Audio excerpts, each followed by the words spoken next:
आज हम लोग देखेंगे पृथ्वी की आंतरिक संरचना के बारे में।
पृथ्वी की आंतरिक संरचना में पहले भूमिका देखेंगे, उसके बाद स्रोत, करते एवं विशेषताएं, उसके आगे अध्ययन क्या जरूरी है।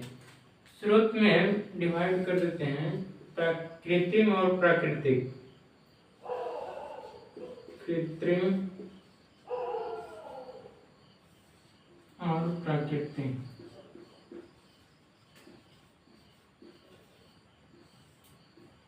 कृत्रिम में क्या लेंगे सहायता, इसमें घनत्व, दबाव,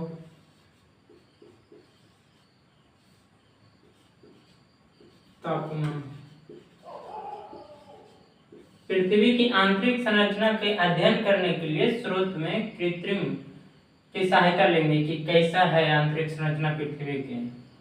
उसके लिए सहायता किसका लेंगे, घनत्व का।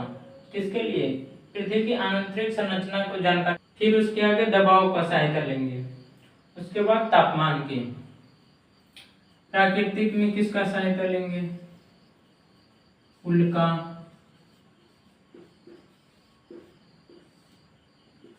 ज्वालामुखी,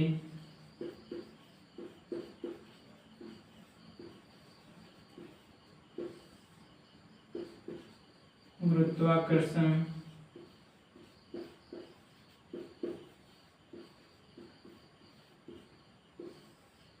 भूचुंबकत्व,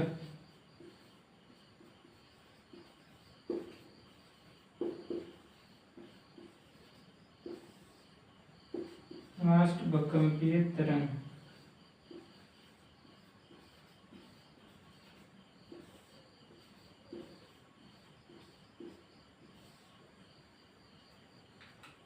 पृथ्वी की आंतरिक संरचना पहले भूमिका देखेंगे, उसके बाद स्रोत। स्रोत में हो गया सोर्स। सोर्स मतलब कि आंतरिक संरचना के अध्ययन करने के लिए क्या क्या चीज का सहायता लेंगे जो हमको उसका पृथ्वी के अंदर में क्या है उसकी जानकारी सही रूप में दे सके। कृत्रिम में देखा जाए तो घनत्व की सहायता लेंगे, उसके आगे इससे ना होगा तो दबाव की सहायता लेंगे, ये भी फेल कर जाए तो तापमान की सहायता लेंगे। एक कृत्रिम होगा। नेक्स्ट प्राकृतिक में क्या, उल्का, उसके आगे ज्वालामुखी, उसके आगे गुरुत्वाकर्षण। ये भी नहीं सिद्ध कर सके तो भूचुंबकत्व। इसके आगे ये तीनों अगर चारों फेल हो जाए तो भूकंपीय तरंग की सहायता लेंगे अध्ययन करने के लिए।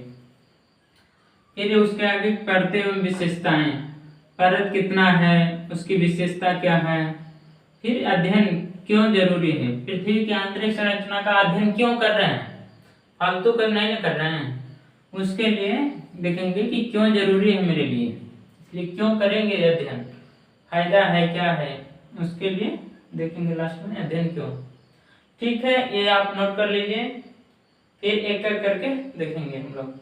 फर्स्ट में क्या देखेंगे, घनत्व, उसके बाद दबाव, उसके बाद तापमान, फिर इसके आगे ये। ठीक है, आप लोग लिख लिए होंगे, मिटाते हैं। पहले लेंगे घनत्व, पृथ्वी के अध्ययन करने के लिए क्या पहले लेंगे, घनत्व। कृत्रिम स्रोत, कृत्रिम स्रोत।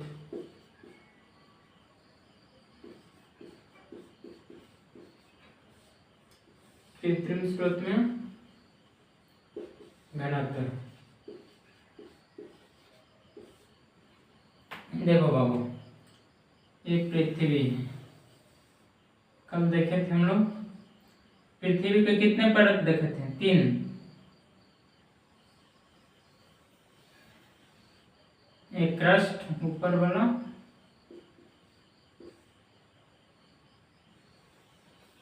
सबसे अंदर कोर, सबसे ऊपर क्रस्ट, एक केंद्र में क्या है? कोर, ये मिडिल वाला क्या है? मेंटल।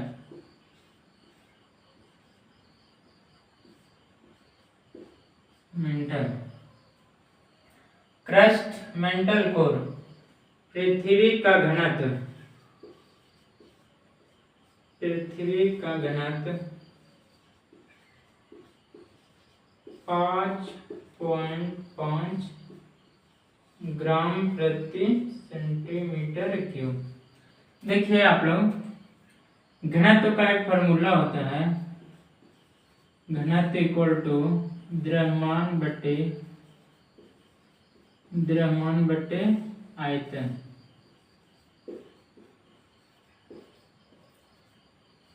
द्रव्यमान को ग्राम से डिनोट करते हैं, जीएम से ग्राम, आयतन को सेंटीमीटर क्यूब। ये हो गया, इसका मात्रक क्या होगा? ग्राम प्रति सेंटीमीटर क्यूब। ग्राम प्रति सेंटीमीटर क्यूब ये डिनोट करते हैं, ये ग्राम प्रति सेंटीमीटर क्यूब। यहाँ ये पृथ्वी का पूरा पृथ्वी यानी कि तीनों मिलाकर, क्रस्ट, मेंटल कोर, तीनों को मिलाकर उसका घनत्व कितना निकाला? 5.5 ग्राम प्रति सेंटीमीटर क्यूब।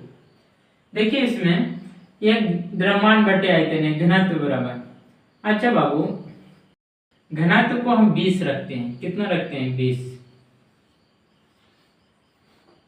अच्छा, यहाँ पे 20 लाने के लिए दो ऐसा डिजिट बताइए। 100/5 कर देते हैं, आ जाएगा ना 20। 100/5 बराबर 20।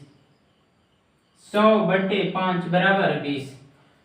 ये ऑटोमेटिक हम मन से ले लिए हैं। 20 बराबर 100/5, यानी कि कट करेंगे तो 20 आ जाएगा। यहाँ पे देखिए, अगर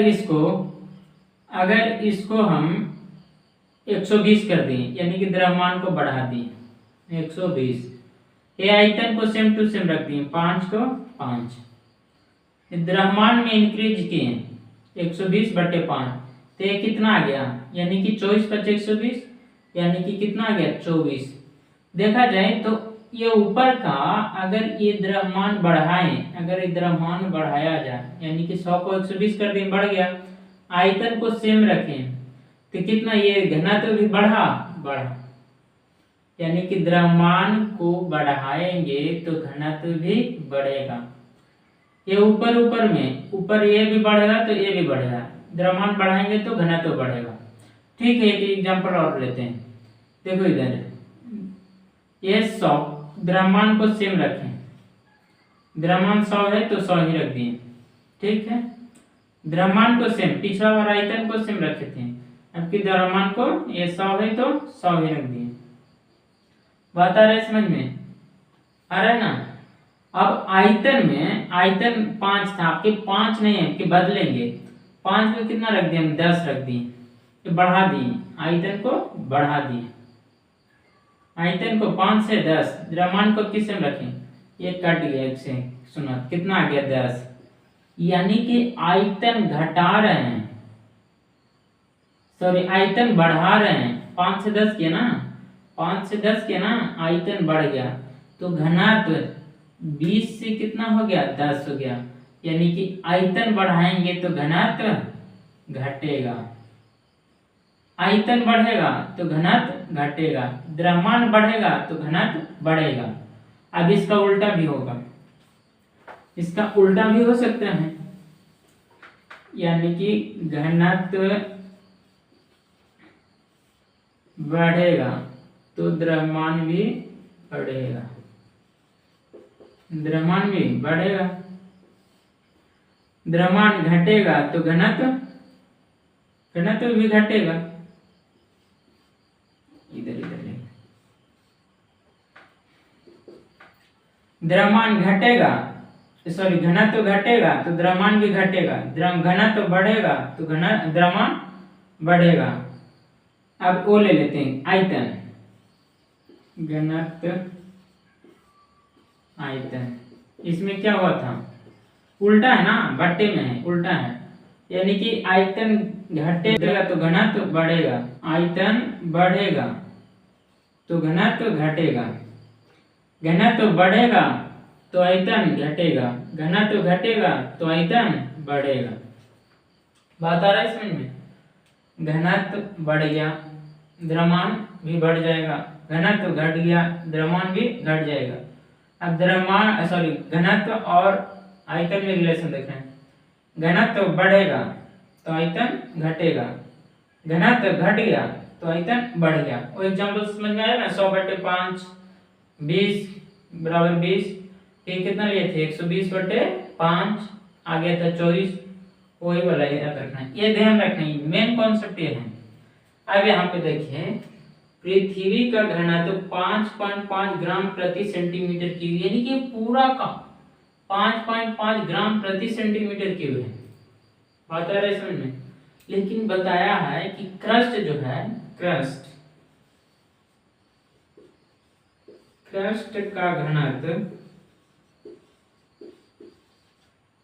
3 ग्राम प्रति सेंटीमीटर, 3 ग्राम प्रति, क्रस्ट का घनत्व 3 ग्राम प्रति सेंटीमीटर क्यूब है।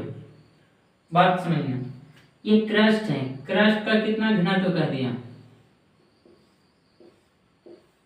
ये क्रस्ट का घनत्व, एक क्रस्ट का घनत्व 3 ग्राम प्रति सेंटीमीटर क्यूब। बात हम समझना बाबू, ये मान लो अभी मान लो एक कोर एक आदमी है, मेंटल एक आदमी है, क्रस्ट भी एक आदमी है, यानी कि टोटल कितना आदमी, 3 आदमी। समझना नहीं तो नहीं समझ में आता है, बहुत मुश्किल हो जाता है। लोकल लैंग्वेज में समझा रहा हूँ, समझने की कोशिश करिएगा, हंसिएगा नहीं। कोर एक आदमी है, मेंटल एक आदमी है, क्रस्ट एक आदमी है, यानी टोटल कितना आदमी, 1 2 3।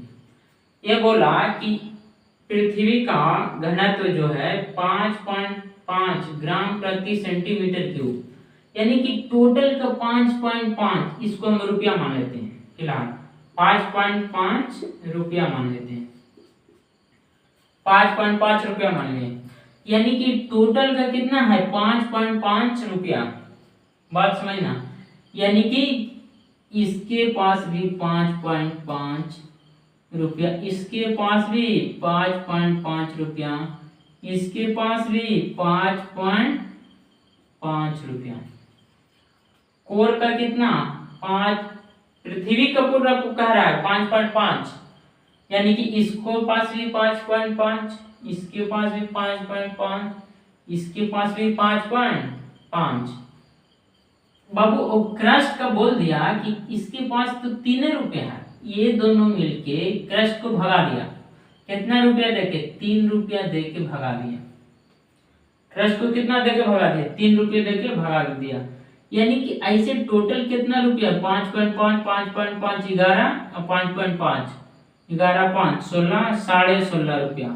पृथ्वी के पास पूरा तीनों मिला के 16.5 रुपया था, क्रस्ट को देके भगा दिया 3 रुपया, तो कितना रुपया बच गया, 13.5 रुपया बच गया इसके पास। और 13.5 रुपया कौन बांटेगा, तो यही दोनों बांटेगा ना, कोर और मेंटल बांटेगा, कोर और मेंटल अपना बांटेगा, तो मान लीजिए दोनों बराबर में बांट लिया। एग्जाम्पल है, पूरा दम इसको नहीं लगा लेना, मान लीजिए बराबर में बांट लिया, ठीक है, तो कितना आ गया 6 दूनी 12.1575, यानी कि 6.75 रुपया, 6.75 रुपया। देखो बाबू, यानी कि 5.5 से कम में लेके भागा तो इसमें और इसमें बढ़ गया कि नहीं, बढ़ा ना बाबू। ये कम में क्यों लेके भागा ना, इसका हिस्सा था 5.5 रुपया, इसको 3 रुपया देके भगा दिए तो ये दोनों में ज्यादा ज्यादा बटेगा कि नहीं, यही समझना था। कितना बटेगा, ज्यादा ज्यादा बटेगा, इतना ही ध्यान रखो, ज्यादा ज्यादा बटेगा, यानी कि ज्यादा ज्यादा द्रव्य घनत्व है। इसका कितना घनत्व है, 3 से तो ज्यादा है, 3 से ज्यादा है, समझ में आ गया ना। एक क्रस्ट का घनत्व 3 ग्राम प्रति सेंटीमीटर क्यूब, लेकिन मेंटल और कोर जो है ये 3 से क्या है, अभी प्रूफ हो गया, 3 से इसका ज्यादा घनत्व है, मेंटल का भी कोर का भी, लेकिन ये दोनों को पता नहीं कितना कितना है रियलिटी में, लेकिन इतना मालूम चल गया कि इसको 3 दे के भगा दिया तो इसका तो 3 से तो ज्यादा ही मिलेगा। कितना से मिलेगा, 3 से तो ज्यादा ही मिलेगा। मेंटल को भी 3 से ज्यादा मिलेगा, कोर को भी 3 से ज्यादा मिलेगा। मिलेगा कि नहीं मिलेगा, यानी कि ऊपर से नीचे जा रहे हैं पृथ्वी के क्रस्ट से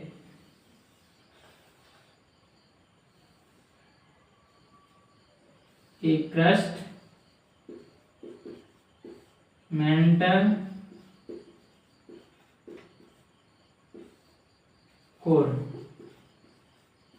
यानी कि क्रस्ट से नीचे जाएंगे तो घनत्व, क्रस्ट से नीचे जाएंगे तो घनत्व बढ़ेगा, यानी कि इसका तो 3 है, इसका तो 3 है, लेकिन ऊपर से नीचे जाएंगे, ऊपर से नीचे जाएंगे तो घनत्व बढ़ेगा।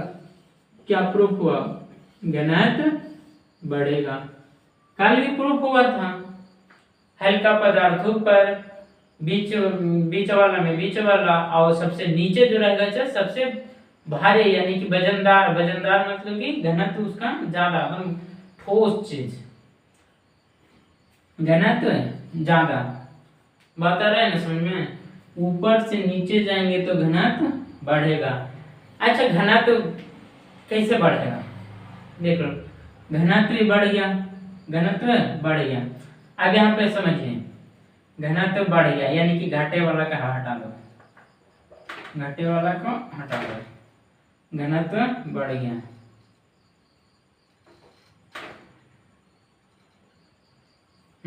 घनत्व बढ़ गया,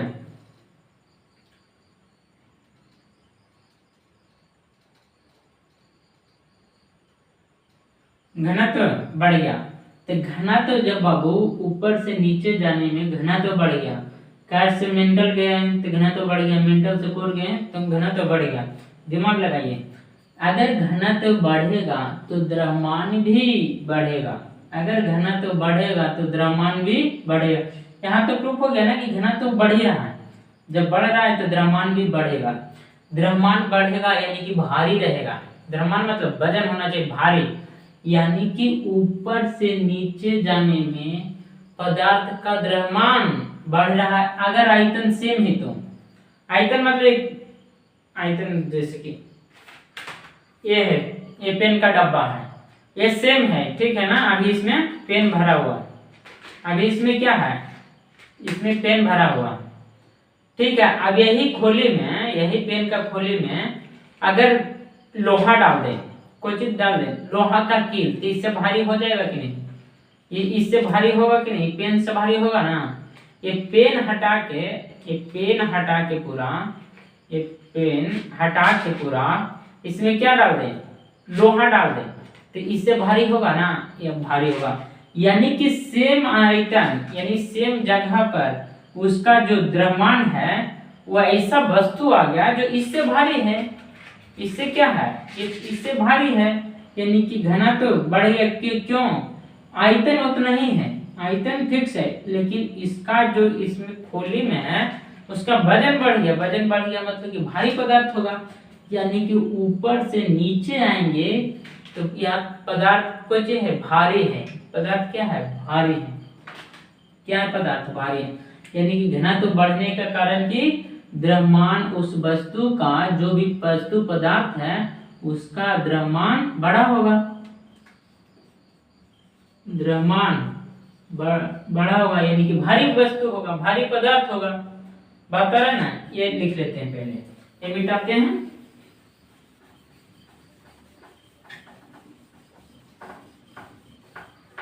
यानी कि घनत्व बढ़ने का कारण क्या है, यानी कि वृद्धि का चिन्ह है ऊपर। पहला कारण हो गया नीचे जाने पर, नीचे यानी कि पृथ्वी के नीचे जाने पर भारी पदार्थ होगा, भारी पदार्थ होगा, होगा कि नहीं होगा, होगा। घनत्व बढ़ेगा कब, आयतन को फिक्स कर दिए, घनत्व बढ़ेगा तो द्रव्यमान बढ़ेगा सेम जगह में, सेम इससे ये जगह है ना, इसके अंदर खोलिए ना, खोखला है, इतना ही में कैसे भारी होगा, यानी कि इसके अंदर भारी पदार्थ होगा, तब ना इसका घनत्व बढ़ जाएगा। ये आयतन सेम है, जगह सेम है, पेन निकाल के भारी चीज डाल दिया होगा, पेन से भारी चीज डाल दिया होगा, यानी कि उस पदार्थ के वजन बढ़ गया होगा, तो ये घनत्व बढ़ा तो द्रव्यमान बढ़ेगा। तो क्या हम जंक्शन लगाएंगे, घनत्व कब बढ़ेगा, कब बढ़ेगा, जब पदार्थ क्या होगा, भारी होगा, यानी कि पेन से भारी चीज होगा, नेक्स्ट जो डालेंगे वो भारी चीज होगा, पेन से भारी। ठीक है, ये समझ में आ गया। नेक्स्ट इधर, यानी कि ऊपर से नीचे जा रहे हैं तो घनत्व बढ़ रहा है, तो फिक्स हो गया, ऊपर से नीचे जाने पर घनत्व बढ़ रहा है। अब बाबू हम एक एंजम्पशन और लगाते हैं, एंजम्पशन पे पूरा खेलना है। अब द्रव्यमान को फिक्स कर दो, द्रव्यमान को फिक्स, उसको कोई चेंज नहीं, कोई चेंज नहीं, कोई चेंज नहीं, यानी कि इसमें जो पेन है, इसमें पेन ही रहने देते हैं, इसमें क्या रहने देते हैं, पेन ही रहने देते हैं। लेकिन इसका बाबू ये इतना जो फाइल है इसको और ऐसे सिकुड़ा दिए, यानी कि ऐसे और सिकुड़ा दिए, कुछ कर दिए, पूरा सिकुड़ा दिए, जगह कम हो गया ना, जगह पेन वही है, देखिए पेन वही है, लेकिन इसको क्या कर दिए, सिकुड़ा दिए, तो आयतन कम गया ना, आयतन कम गया, यानी कि घनत्व बढ़ जाएगा। घनत्व बढ़ने का कारण क्या है, आयतन घटने का, घनत्व बढ़ने का कारण क्या है, अगर द्रव्यमान को फिक्स रखें तो आयतन घटना चाहिए, कोई चीज करना चाहिए, आयतन देखो इसको घटा दिए तो इसका घनत्व बढ़ गया, कोई चीज हो गया, बढ़ गया, क्या चीज हो गया, बढ़ गया। यानी कि घनत्व कब बढ़ेगा, जब आयतन घटेगा। हमको तो पृथ्वी के अंदर डुबकी नहीं लगाएंगे बाबू, नहीं तो जल ही जाएंगे मैग्मा से, डुबकी लगा के नहीं देखना। और कितना बोरिंग करते हैं, कितना फीट हम लोग, 70 फीट, यहाँ इसका इससे त्रिज्या कितना है इसका, 6400 किलोमीटर, 63 से 71 किलोमीटर, कैसे हम लोग अध्ययन करेंगे, डुबकी लगा के तो नहीं कर सकते ना, या बोरिंग कर देंगे, नहीं, मैक्सिमम बोरिंग किया गया है, डीप बोरिंग समझते हो, हाँ वही अंदर खुदाई, वही 11 या 12 किलोमीटर आसपास रसिया किया है, और भी सबसे गहरा खुदाई किया है, इससे ज्यादा कोई कर ही नहीं सका। यहाँ अध्ययन कर रहे हैं 6400 किलोमीटर अंदर के, तो कैसे एंजम्पशन से कर रहे हैं ना, यानी कि ऊपर से नीचे जाने पर घनत्व बढ़ रहा है, बढ़ने का कारण है या तो भारी पदार्थ होगा, आयतन से पदार्थ भारी, दूसरा क्या निकला, पदार्थ वही समान पदार्थ,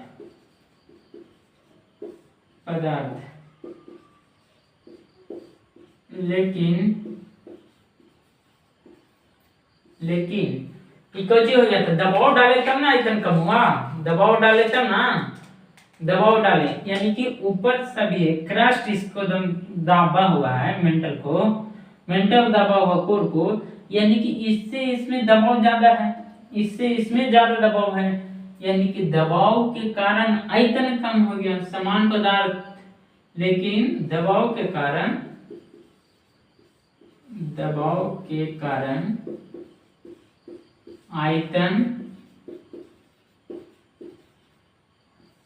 आयतन में कमी।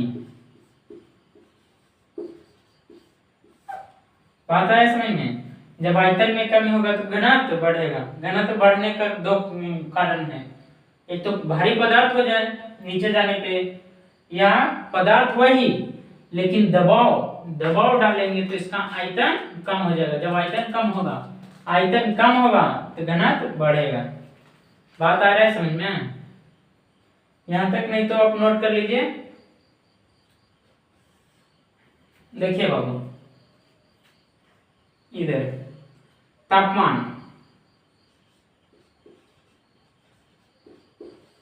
का क्या फंडा? पृथ्वी के देखा गया, पृथ्वी के अंदर जाने पे अगर ऊपर से नीचे जाते हैं, तो 32 मीटर जब नीचे जाते हैं, कितना मीटर? 32 मीटर नीचे जाते हैं, पृथ्वी के अंदर 32 मीटर नीचे जाते हैं तो 1 डिग्री सेल्सियस तापमान बढ़ जाता है। 1 डिग्री सेल्सियस तापमान बढ़ जाता है। 32 मीटर नीचे जाते हैं तो कितना बढ़ जाता है तापमान? 1 डिग्री सेल्सियस बढ़ जाता है। 1 डिग्री सेल्सियस बढ़ जाता है। कितना मीटर? 32 मीटर नीचे जाने पे 1 डिग्री सेल्सियस बढ़ जाता है। दिमाग लगाना। इसको कर दिए 100 मीटर, अनुमान करते हैं कितना मीटर? 100 मीटर, यानी कि मान लो लगभग 3 गुना। कितना गुना? 3 गुना। तो इधर भी 3 गुना करेंगे ना, यानी कि 100 मीटर जाएंगे तो कितना डिग्री सेल्सियस बढ़ेगा? 3 डिग्री सेल्सियस। लगभग कर रहे हैं। इधर 3 गुना किए तो 100 मीटर, इधर भी 3 गुना करेंगे तो 3 डिग्री सेल्सियस, यानी कि प्रत्येक 100 मीटर पृथ्वी के अंदर 100 मीटर जाएंगे तो 3 डिग्री सेल्सियस तापमान बढ़ जाएगा मेरा। 100 मीटर जाएंगे तो 3 डिग्री सेल्सियस, प्रत्येक 100 मीटर जाएंगे तो 3 डिग्री सेल्सियस बढ़ेगा। बात समझना। अगर बाबू इसको 1 किलोमीटर करो, यानी कि 1000 मीटर में कितना डिग्री सेल्सियस? 30 डिग्री सेल्सियस हो जाएगा। इधर भी 10 से गुना, इधर भी 10 से गुना, तो 1 किलोमीटर हो गया ना। 1 किलोमीटर में 30 डिग्री सेल्सियस तापमान बढ़ रहा है। क्या हो रहा है? बढ़ रहा है। अब दिमाग दम लगाओ बाबू, 1 किलोमीटर अंदर जा रहे हैं तो 30 डिग्री सेल्सियस तापमान बढ़ जा रहा है। ये तो बाबू कोई भी वस्तु 3000 डिग्री सेल्सियस में पिघलना ही पिघलना। कोई भी वस्तु, कोई भी पदार्थ 3000 से 4000 के बीच में वो वस्तु, वो पदार्थ पूरी तरह पिघल जाता है। अगर 3000 डिग्री सेल्सियस लाना है तो इधर 100 से गुना किए तो इधर भी कितना से गुना? 100 से गुना, यानी कि 100 किलोमीटर। 100 किलोमीटर जाने में बाबू 3000 डिग्री सेल्सियस हो रहा है। कोई भी पदार्थ पिघल जा रहा है। बात आ रहा है समझ में? यानी वो मेरा पृथ्वी के अंदर कितना है? पृथ्वी का त्रिज्या कितना है? 6400 किलोमीटर, यानी कि पृथ्वी के अंदर 6400 किलोमीटर है। पृथ्वी के यहाँ से यहाँ जाने में कितना किलोमीटर? 6400 किलोमीटर। यहाँ तो बाबू 100 किलोमीटर में 3000 डिग्री सेल्सियस हो रहा है, यानी कि 3000 डिग्री सेल्सियस में सब पदार्थ पिघल के पानी नहीं हो गया, लिक्विड हो गया। अगर बाबू 100 में फिर 6400 लाना है तो 64 से गुना, ये 64 से गुना करेंगे तो क्या होगा? बात आ रहा है समझ में? 3000 में पानी कर दे रहा है, 6400 करना है। बात आ रहा है ना समझ में? क्या बोल रहे हैं? आ रहा है ना? हाँ। अब देखिए, तो फिर एक बोला ठीक है, ये कागज है बाबू, ये एक पेज है, ऐसे रहेगा। ये बाबू देखो, ये ऐसे लाइटर जलाएंगे, माचिस से जलाएंगे तो क्या होगा? जल जाएगा, आराम से जल जाएगा, कोई दिक्कत ना होगा। लेकिन इसको हम ऐसे कर देते हैं, यानी कि दबाव लगा देते हैं। क्या लगा देते हैं? दबाव लगा दें। अब इसको माचिस से जलाओ, जितना जल्दी फैल में जला, ये जितना जल्दी ये जितना जल्दी पेपर में ऐसे जल जाएगा, ऐसे मोड़ने पर जलेगा नहीं जलेगा। यानी कि दबाव अगर बढ़ाएंगे तो उसका गलनांक क्या बोलता है? गलनांक मतलब कि वह टेम्परेचर जिस बिंदु पर क्या होता है, पिघल जाता है, पदार्थ पिघल जाएगा। तो ये फाइल में जितना जल्दी जलता, इसको दबाव लगा दिए तो क्या ये जल्दी जलेगा नहीं जलेगा? वही समझिए, गलनांक मतलब वही, जलेगा नहीं जलेगा, टाइम लगेगा, टेम्परेचर बढ़ाना पड़ेगा। क्या बढ़ाना पड़ेगा? टेम्परेचर। ठीक है, ये भी बात मान लिए। ये दबाव बढ़ रहा है तो इसको और टेम्परेचर होना चाहिए तब गलेगा। यानी कि 3000 में नहीं गला, ठीक है, यहाँ 4000 में गले, दबाव लग रहा है तो 4000 में नहीं तो गलेगा, 1000 और बढ़ा दी। अगर बाबू इसको 64 से गुना करेंगे तो 64 तिया 64 दूनी 128, 64 तिया 4 तिया 12, 64 तिया जोड़ो बाबू, 64 गुना 3000, 4 तिया 12, 6 तिया 18, 1 19, 192, 1,92,000, 1,92,000 डिग्री सेल्सियस हो गया। यानी कि ये भी फेल। एक कितना दबाव लगाएंगे? दबाव कितना भी लगा दो बाबू, एक सीमा तक ही काम करता है दबाव, उसके आगे ये फेल। यानी कि एक सीमा तक ये टेम्परेचर यानी गलनांक बिंदु को बढ़ा सकता है, लेकिन उसके बाद ये निष्क्रिय हो जाता है, कोई काम नहीं करता है, चाहे तुम कितना भी दबाव दो। एक निश्चित समय तक, एक निश्चित बिंदु तक ही वृद्धि कर सकता है गलनांक बिंदु को, बाकी इसके आगे नहीं। 3000 था, 4000 मान ली, यहाँ 1,92,000 आ गया। यानी कि क्या पता चल रहा है? आइडिया कुछ नहीं लग रहा। यानी कि मान लिए कि पृथ्वी के अंदर पूरा लिक्विड है, पूरा क्या है? लिक्विड है। लेकिन ये तो जानकारी नहीं है कि लिक्विड पूरे है कि ये ठोस है या ये कुछ है। कुछ तो असमंजसमय हो गया, दुविधा वाला हो गया, लेकिन ये जानकारी उतना नहीं दे रहा है, स्पष्ट रूप से जानकारी नहीं दे पा रहा है। इसको लिख लेते हैं। ये हो गया होगा, ये आप लोग ऐसा डिक्टेट किए, यहाँ तक आप लोग, ये वृद्धि का साइन है, नोट करना है तो थोड़ा नोट कर सकते हैं, बाकी हम लिखवाते हैं। लिखिए, पृथ्वी के आंतरिक संरचना को स्पष्ट रूप से देख पाना संभव नहीं है। पृथ्वी को स्पष्ट रूप से देख पाना संभव नहीं है, इसलिए इसे समझने के लिए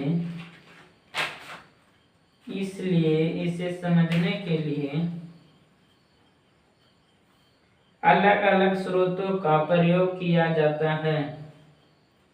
इसे समझने के लिए अलग अलग स्रोतों का प्रयोग किया जाता है, जिन्हें अप्राकृतिक तथा प्राकृतिक की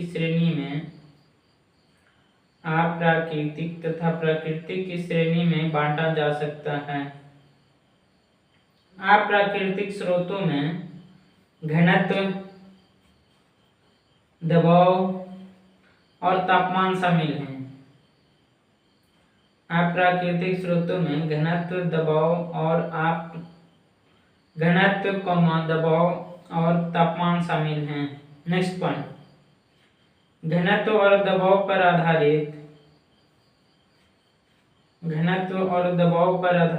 अध्ययन के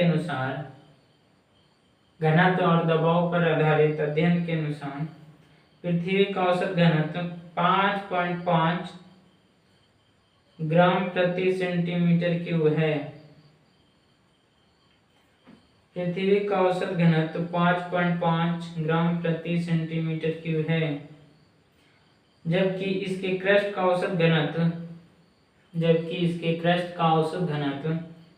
3 ग्राम प्रति सेंटीमीटर क्यूब है। 3 ग्राम प्रति सेंटीमीटर क्यूब है, जिसका अर्थ है कि सतह से केंद्र की ओर जाने पर पृथ्वी के औसत घनत्व में वृद्धि होती है। पृथ्वी के औसत घनत्व में वृद्धि होती है। यह वृद्धि दो कारणों से हो सकती है। यह वृद्धि दो कारणों से हो सकती है। पहला, या तो पृथ्वी की आंतरिक परतों का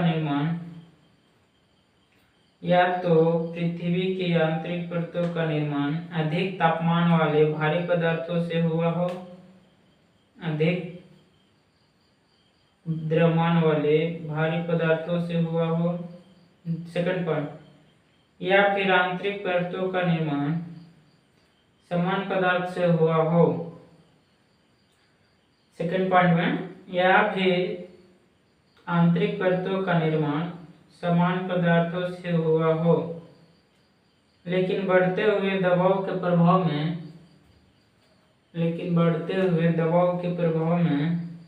आयतन में कमी आने के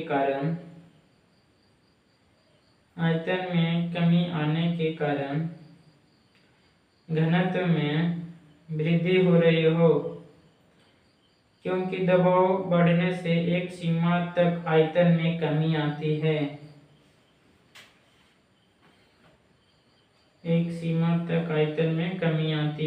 नेक्स्ट पॉइंट, दूसरी तरफ तापमान पर आधारित अध्ययन के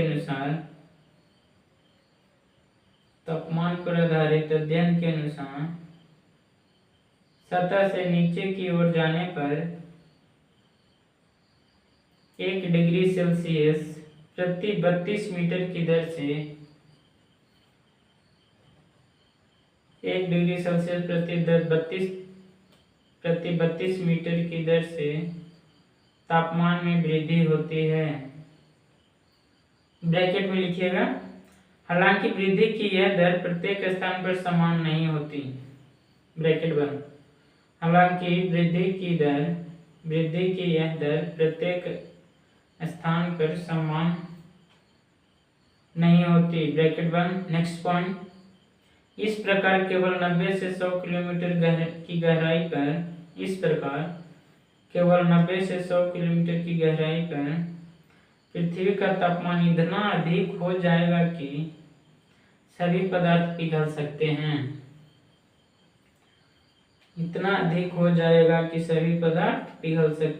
नेक्स्ट पॉइंट, हालांकि सतह से केंद्र की ओर जाने के दौरान तापमान के साथ साथ दबाव में भी वृद्धि होती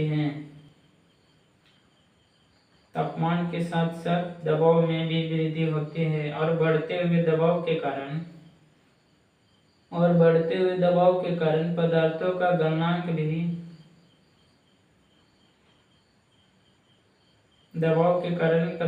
गलनांक भी बढ़ जाता है। अर्थात उच्च तापमान के बावजूद पदार्थ जमी हुई अवस्था में रह सकते हैं। नेक्स्ट पॉइंट, लेकिन दबाव बढ़ने से गलनांक में वृद्धि एक सीमा तक ही होती है।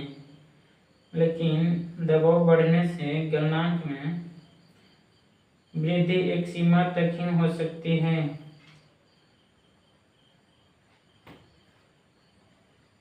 इस प्रकार अप्राकृतिक स्रोतों के आधार पर पृथ्वी की आंतरिक संरचना का विवरण पैराग्राफ में इस प्रकार अप्राकृतिक स्रोतों के आधार पर पृथ्वी की आंतरिक संरचना का विवरण पूर्णतः स्पष्ट नहीं हो पाता। हो गया अप्राकृतिक स्रोत खत्म। नेक्स्ट प्राकृतिक स्रोत।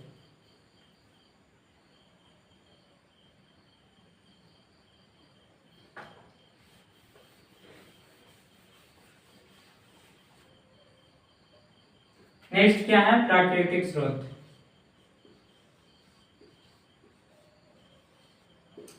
प्राकृतिक स्रोत में क्या क्या था? पहला उल्का,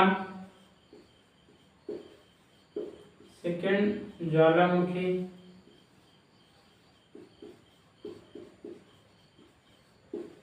नेक्स्ट गुरुत्वाकर्षण,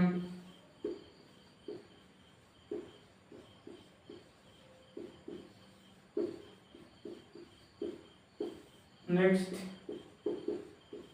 भूचुंबकत्व,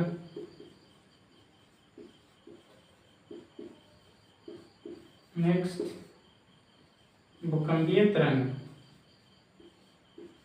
भूकंपीय तरंग। देखिए उल्का, महाविस्फोटक सिद्धांत, महाविस्फोटक सिद्धांत से पढ़े थे ना हम लोग। महाविस्फोटक सिद्धांत यानी कि एक ये आद्र पदार्थ था, आद्य पदार्थ ये विस्फोट कर गया। महाविस्फोटक सिद्धांत में पढ़े ना, पिछले क्लास में देखे थे। ये महाविस्फोटक, ये आद्य पदार्थ, इसी से पूरा ब्रह्मांड में सभी कण निर्मित हुए। पूरा जितना ब्रह्मांड में जितना कण पिंड है सब किससे? यही आद्य पदार्थ से निर्मित हुआ। पृथ्वी, चंद्रमा, बृहस्पति, शुक्र, सूर्य, पूरा अलग अलग आकाश गंगा भी किससे? सब यहीं से आद्य पदार्थ, यही आद्य पदार्थ इसी से निर्मित हुआ। यानी कि समझो उल्का भी इसी से, क्षुद्रग्रह भी इसी से, धूमकेतु भी इसी से, यानी कि इसी से निर्मित हुआ। चाहे तो पृथ्वी हो, कुछ भी हो। अच्छा बाबू, पृथ्वी भी उसी से निर्मित, उल्का भी उसी से निर्मित, तो पृथ्वी पर उल्का जो आता है अगर उसका अध्ययन कर ले तो पृथ्वी की जानकारी हो जाएगा? हो सकता है। जिससे पृथ्वी बना वही से उसी से उल्का बना हुआ है। उल्का ऊपर से पृथ्वी पर भ्रांत गिरा, उसको वैज्ञानिक खुद के अध्ययन कर रहा है। मिलेगा कि नहीं जानकारी? मिलेगा। क्या मिलेगा? लेकिन मैं बोलता हूँ ठीक है, मेरा शरीर ब्लास्ट कर गया, मेरा शरीर क्या कर गया? ब्लास्ट कर गया, मेरा शरीर ब्लास्ट कर गया, बम छोड़ गया, मैं बम छोड़ा दिया, तो इसमें क्या होगा? हाथ इधर इधर उधर पूरा छितरा जाएगा। सोच लो, मतलब कि लहरा नहीं, जला नहीं है शरीर, लेकिन फट गया, पूरा छितरा एकदम इधर उधर पूरा। अगर बाबू किसी को मेरा ये अंगुली मिल जाएगा, ये अंगुली मिल गया, क्या मिल गया? अंगुली मिल गया, तो ये माथा का अध्ययन कर लेगा? ये सिर हेड का अध्ययन कर लेगा? नहीं कर पाएगा। ये अंगुली मिल गया तो पैर का अंगुली का अध्ययन कर लेगा? नहीं कर पाएगा। ये मिल गया तो ये पेट का अध्ययन कर लेगा? नहीं कर पाएगा। कर लेगा? नहीं कर पाएगा। कर सकता है? नहीं कर सकता है। यानी कि उल्का ठीक है उसी से बना हुआ। ये महाविस्फोटक सिद्धांत में ये कौन सा कण कौन विशेषता लेके ये पृथ्वी का निर्माण हुआ? जरूरी नहीं कि वही उल्का सेम विशेषता सेम चीज लेके वो पैदा हो। समझ में आ रहा है कि नहीं? हाँ, कुछ अंश हो सकता है, जैसे मेरा शरीर है, ये अंगुली मिला तो कुछ तो अध्ययन कर लेगा ना सही। उसके शरीर में त्वचा था, उसका ये वो फलना ढकना, जिस मतलब कि पूर्ण रूप से अध्ययन नहीं कर पाएगा, लेकिन आंशिक रूप से तो कर ही सकता है ना। ये भी तो मेरा शरीर का भाग है। छोटा छोटा विज्ञान में बहुत जान रहा होता है। विज्ञान में क्या बोलता है उसमें, वो ब्लड हो गया, बहुत सारे चीज है, ब्लड हो गया, त्वचा हो गया, इसका कितना ये था वो था, आयु वगैरह निकाल ही सकता है ना, लेकिन पूर्ण रूप से मिलेगा जानकारी नहीं। वही उल्का और पृथ्वी में हो गया। उल्का पृथ्वी का पूर्ण रूप से जानकारी देने में असमर्थ है। क्या असमर्थ है? यानी कि पूर्णतः स्पष्ट नहीं है। ये फेल कर गया, उल्का फेल कर गया। ठीक है, ज्वालामुखी, एक बोला ज्वालामुखी। ज्वालामुखी तो पृथ्वी के अंदर से ही निकलता है। जैसे कि ये पृथ्वी है, यहां से ज्वालामुखी का उद्गार हुआ। क्या हुआ, ज्वालामुखी का उद्गार हुआ, ये बन गया, आ गया पृथ्वी पर आ गया। चलो बढ़िया। वैज्ञानिक यही ज्वालामुखी को अध्ययन कर दिया। ये जो ज्वालामुखी के थ्रू बाहर निकला, ये मैग्मा, ये लावा, ज्वालामुखी से लावा नहीं निकलता, अंदर मैग्मा रहता है, वो जब फट के बाहर निकलेगा तो क्या होगा, इसको लावा कहते हैं। इसी का अध्ययन कर रहा है। ये निकलने की प्रक्रिया को ज्वालामुखी की प्रक्रिया कहते हैं। तो ये मैग्मा से बाहर निकला, तो बाहर निकल गया, तो इसका नाम मैग्मा में कहकर लावा हो गया। ये लावा का अध्ययन करने लगा। ठीक है, ये मेरा फिर ले लीजिए, मेरा ये शरीर है, ठीक है, मेरा ये शरीर है। हम उल्टी कर रहे हैं, क्या कर रहे हैं, उल्टी कर रहे हैं। चलिए उल्टी हम खून के कर दिए, क्या करते हैं, खून के कर दिए। तो खून से मेरा क्या जानकारी ले सकता है, केवल खून का ही तो लेगा, किडनी का तो नहीं ना लेगा जानकारी, पैर का तो जानकारी नहीं ले सकता है ना, कितना हड्डी है। खून से उल्टी करेंगे तो किसका जानकारी लेगा, पूरा पृथ्वी का जानकारी नहीं। वही ये तो इतना ही का जानकारी देने में सक्षम होगा ना ये लावा। इधर क्या है क्या पता, ये लावा से जानकारी इतने ही तो ले सकते हैं। बात है समझ में। ऐसा नहीं है कि मैग्मा फटता है तो पूरा दम अतड़ी पचड़ी सब पृथ्वी का बाहरी पलटी मार देता है, जब नीचे वाला ऊपरे हो जी, वो ऊपरे वाला नीचे जी, तो ऐसा नहीं होता ना, नहीं होता। यानी कि खास स्थान से वहीं से निकलता है, कहीं से निकलेगा तो थोड़ा सा ही तो निकलेगा ना, उसके कितना एरिया रहता है। जैसे अंडमान निकोबार में बैरन द्वीप थे, कितना कुछ क्षेत्र इतना निकल गया, इतना का जानकारी देगा, इधर ये निकला इतना का जानकारी, बाकी तो बचा हुआ है ना। और वो कहाँ से निकल रहा है ये भी नहीं मालूम, कितना दूरी से आ रहा है ये भी नहीं मालूम, पृथ्वी का केंद्र से आ रहा है, किधर से आ रहा है, बाहर से आ रहा है, मेंटल से आ रहा है, मालूम नहीं ना। यानी कि ज्वालामुखी भी पूर्ण रूप से पृथ्वी की आंतरिक संरचना के बारे में स्पष्ट रूप से जानकारी नहीं दे सकते हैं, नहीं दे सकता है। ज्वालामुखी भी फेल। गुरुत्वाकर्षण लिखाएंगे इसको, गुरुत्वाकर्षण का फिजिक्स में पढ़ना है। क्या चीज बोलता है, क्या फिजिक्स में, गुरुत्वाकर्षण में, अगर विषुवत रेखा, ये पृथ्वी यही है, ये थोड़ा और ऐसा ही पृथ्वी है, ये थोड़ा ऐसा पचका हुआ है, ये निकला हुआ है, ये उभरा हुआ, ये धसा हुआ है, पचका हुआ है, चपटा, ये निकला हुआ है, पृथ्वी है ये। तो क्या बोला, इधर इसको कहते हैं विषुवत रेखा। क्या कहते हैं, विषुवत या भूमध्य रेखा। ये ऊपर है, नीचे ये और इसको क्या कहते हैं, ध्रुव। तो बोलता है क्या कि ये विषुवत रेखा से ध्रुव की ओर, किधर इधर जाए चाहे तो इधर आए, इधर जाए चाहे इधर आए, गुरुत्वाकर्षण बढ़ता है। क्या बढ़ता है, गुरुत्वाकर्षण बढ़ता है, गुरुत्वाकर्षण बढ़ता है।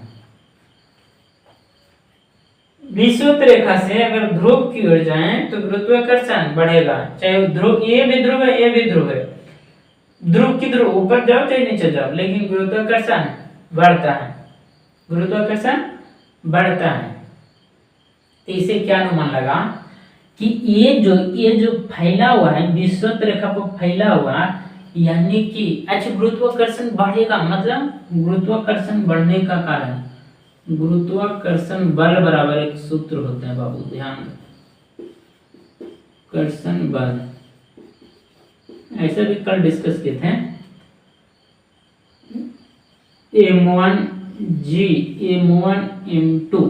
बटे r स्क्वायर बटे r स्क्वायर।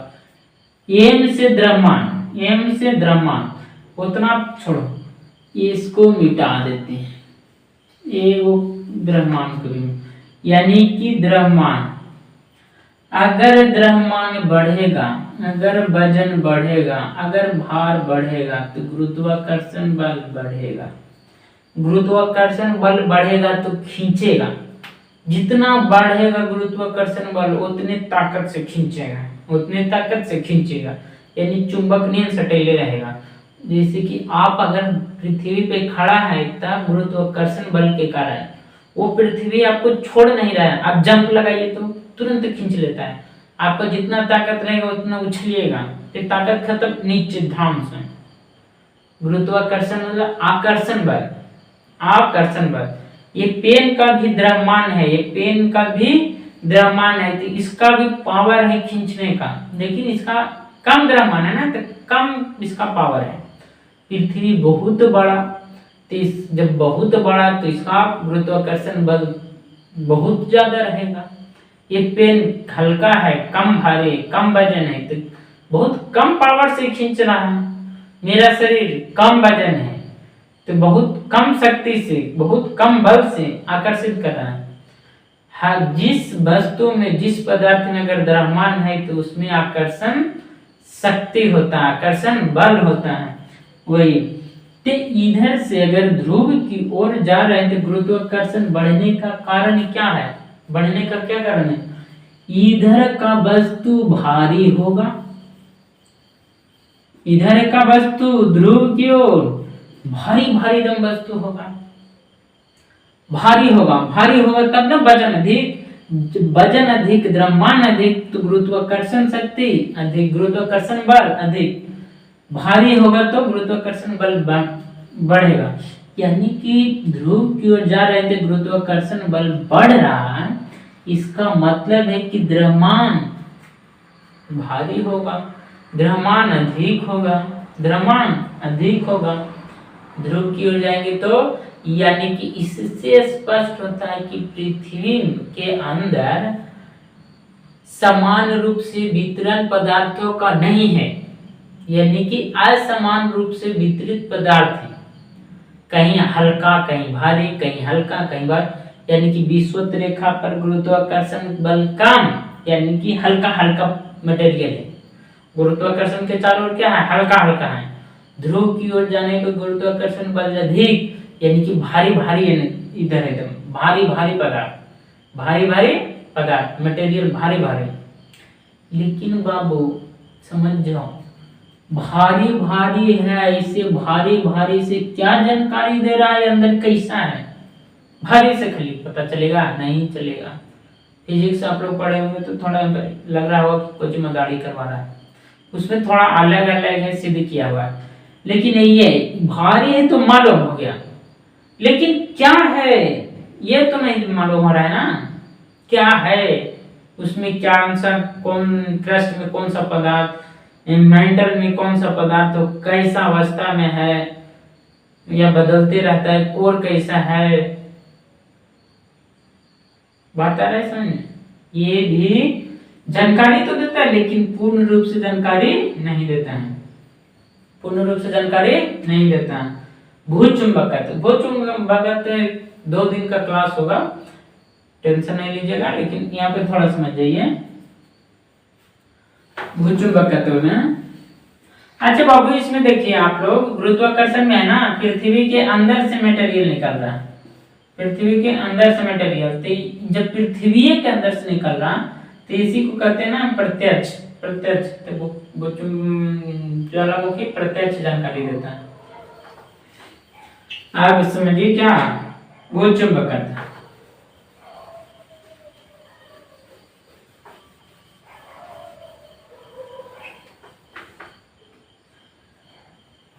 भूचुंबकत्व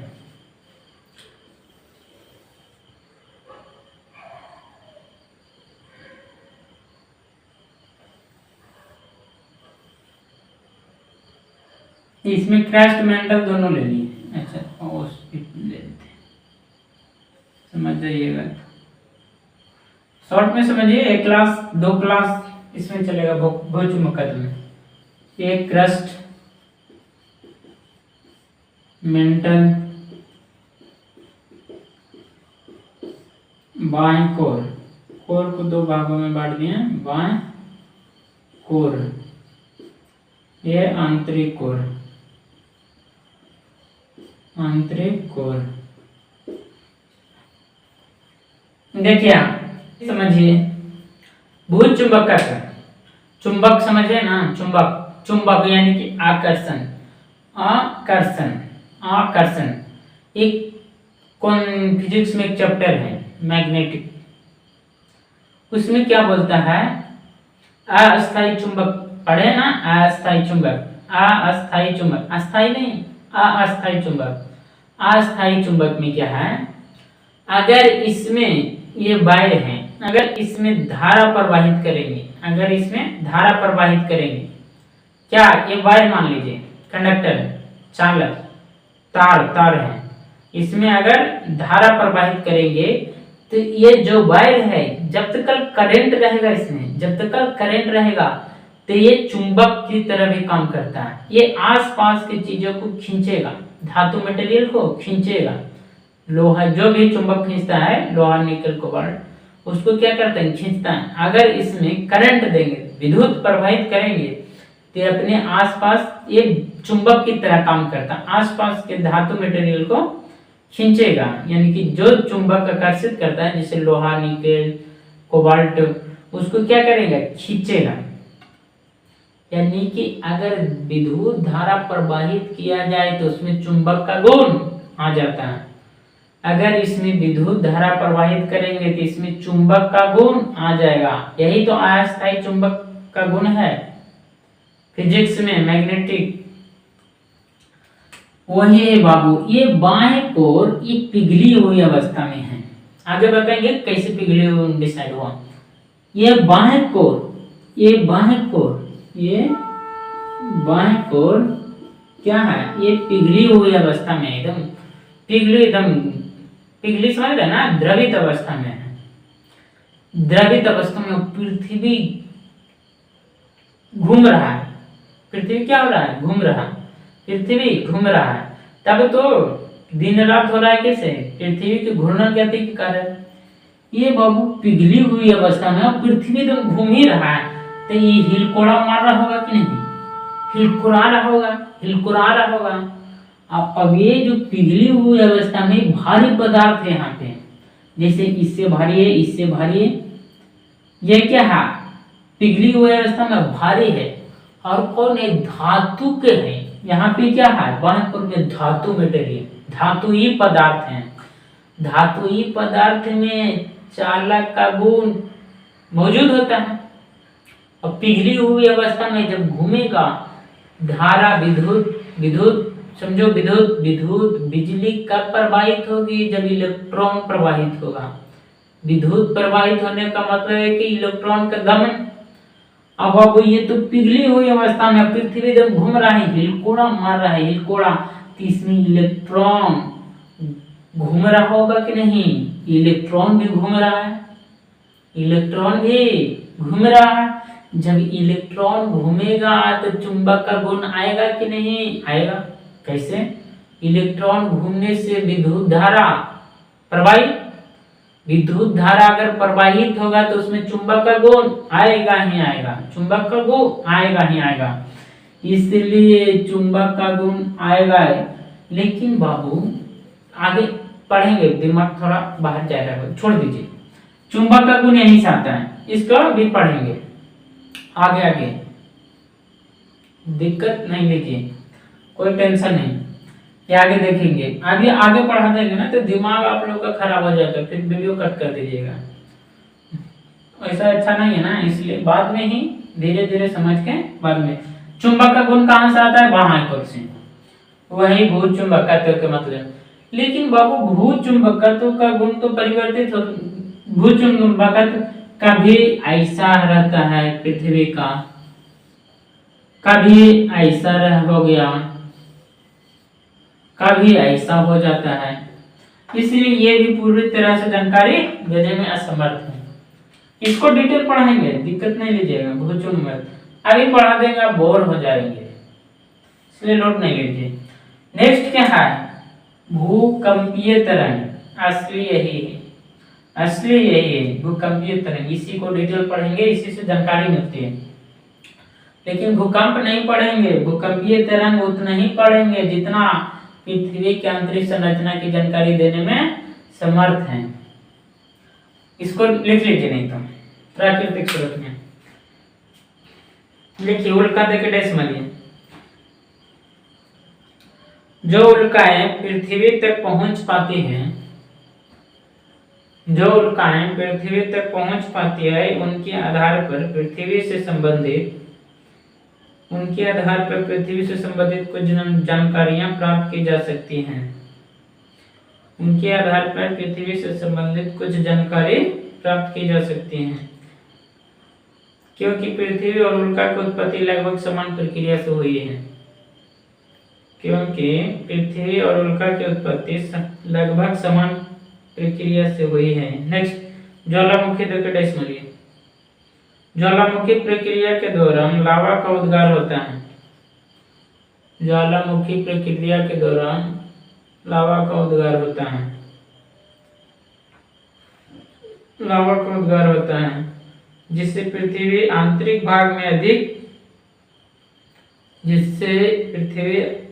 के आंतरिक भाग में अधिक तापमान और पिघले हुए पदार्थों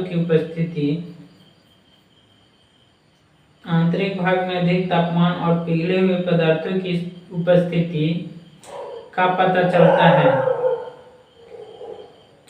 लावा में उपस्थित पदार्थ आंतरिक पदार्थों की जानकारी आंशिक रूप से दे पाते हैं। लावा में उपस्थित पदार्थ आंतरिक पदार्थों की जानकारी आंशिक रूप से दे पाते हैं। इसी में नेक्स्ट पॉइंट, ज्वालामुखी को पृथ्वी की आंतरिक संरचना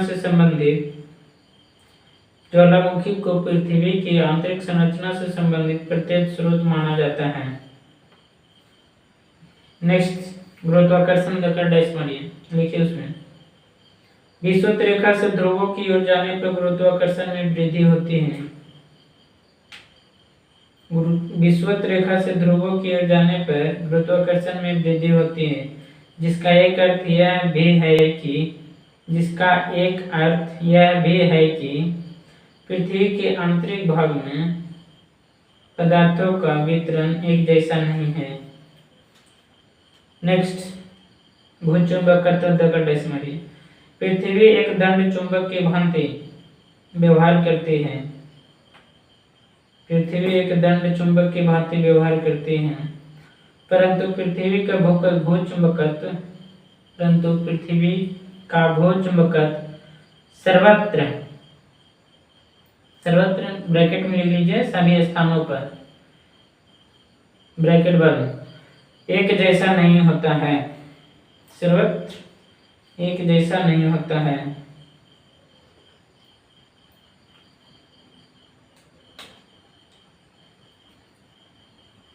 नेक्स्ट, भूकंपीय तरंग।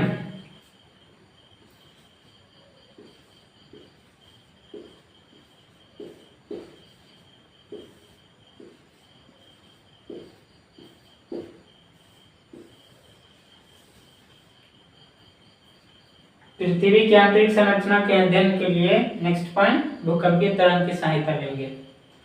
भूकंपीय तरंग में क्या लिखेंगे? क्या है विशेषता?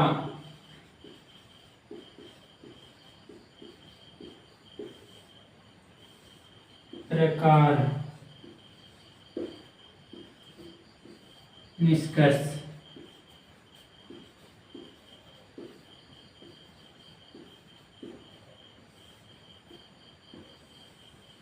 प्रकार में एक कायिक तरंग,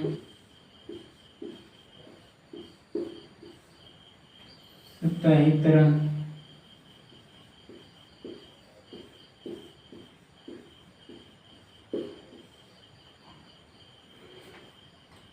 कायिक तरंग पृथ्वी के अंदर ये सतह पर नहीं होता है, ये सतह पर नहीं तरंग चलता है, ये सतह पर चलता है, पृथ्वी के आंतरिक भागों में नहीं, ये पृथ्वी के आंतरिक भागों में, आंतरिक भाग।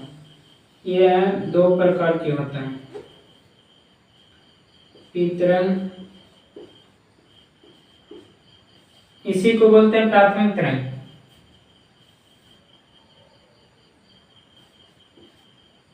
इस तरंग इसी को द्वितीय तरंग, P यानी कि प्राइमरी, S सेकेंडरी। सतही तरंग सतह पर जो चलता है, ये भी दो प्रकार, एल तरंग,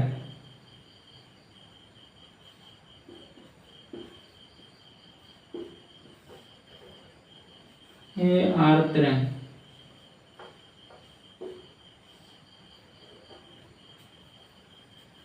इसका कुछ फंडा है, देख लीजिए।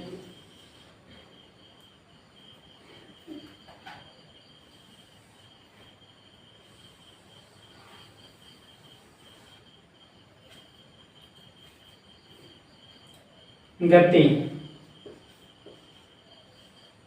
गति सर्वाधिक किसका,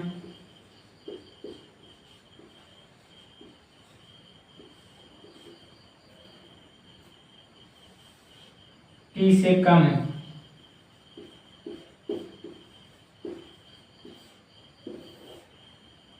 S से कम,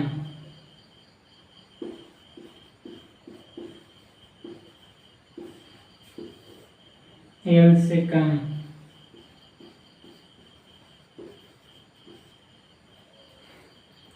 गति P का सर्वाधिक, S का, P से कम, L का, S से कम, R का, L से कम।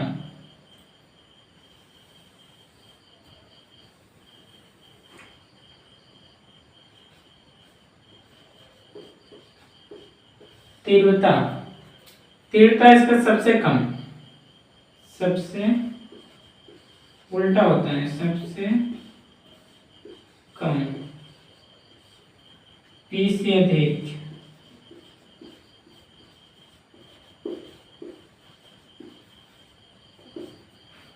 S से अधिक,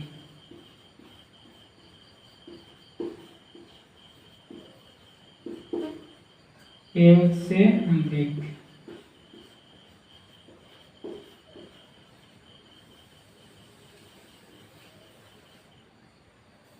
माध्यम,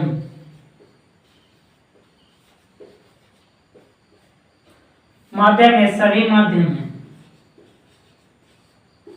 सभी माध्यम। एक केवल ठोस, केवल ठोस, यह भी केवल ठोस,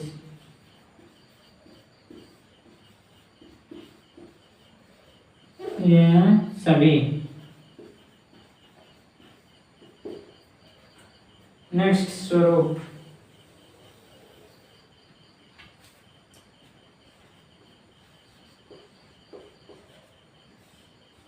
ये अनुदैर्ध्य,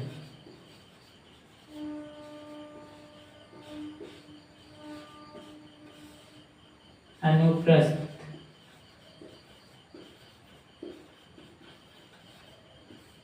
यह अनुदैर्ध्य तरंग, यह अनुप्रस्थ तरंग के भांति चलता है।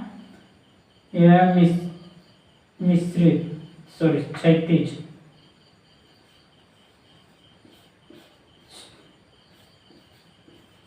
क्षैतिज तरंग, यह मिश्रित।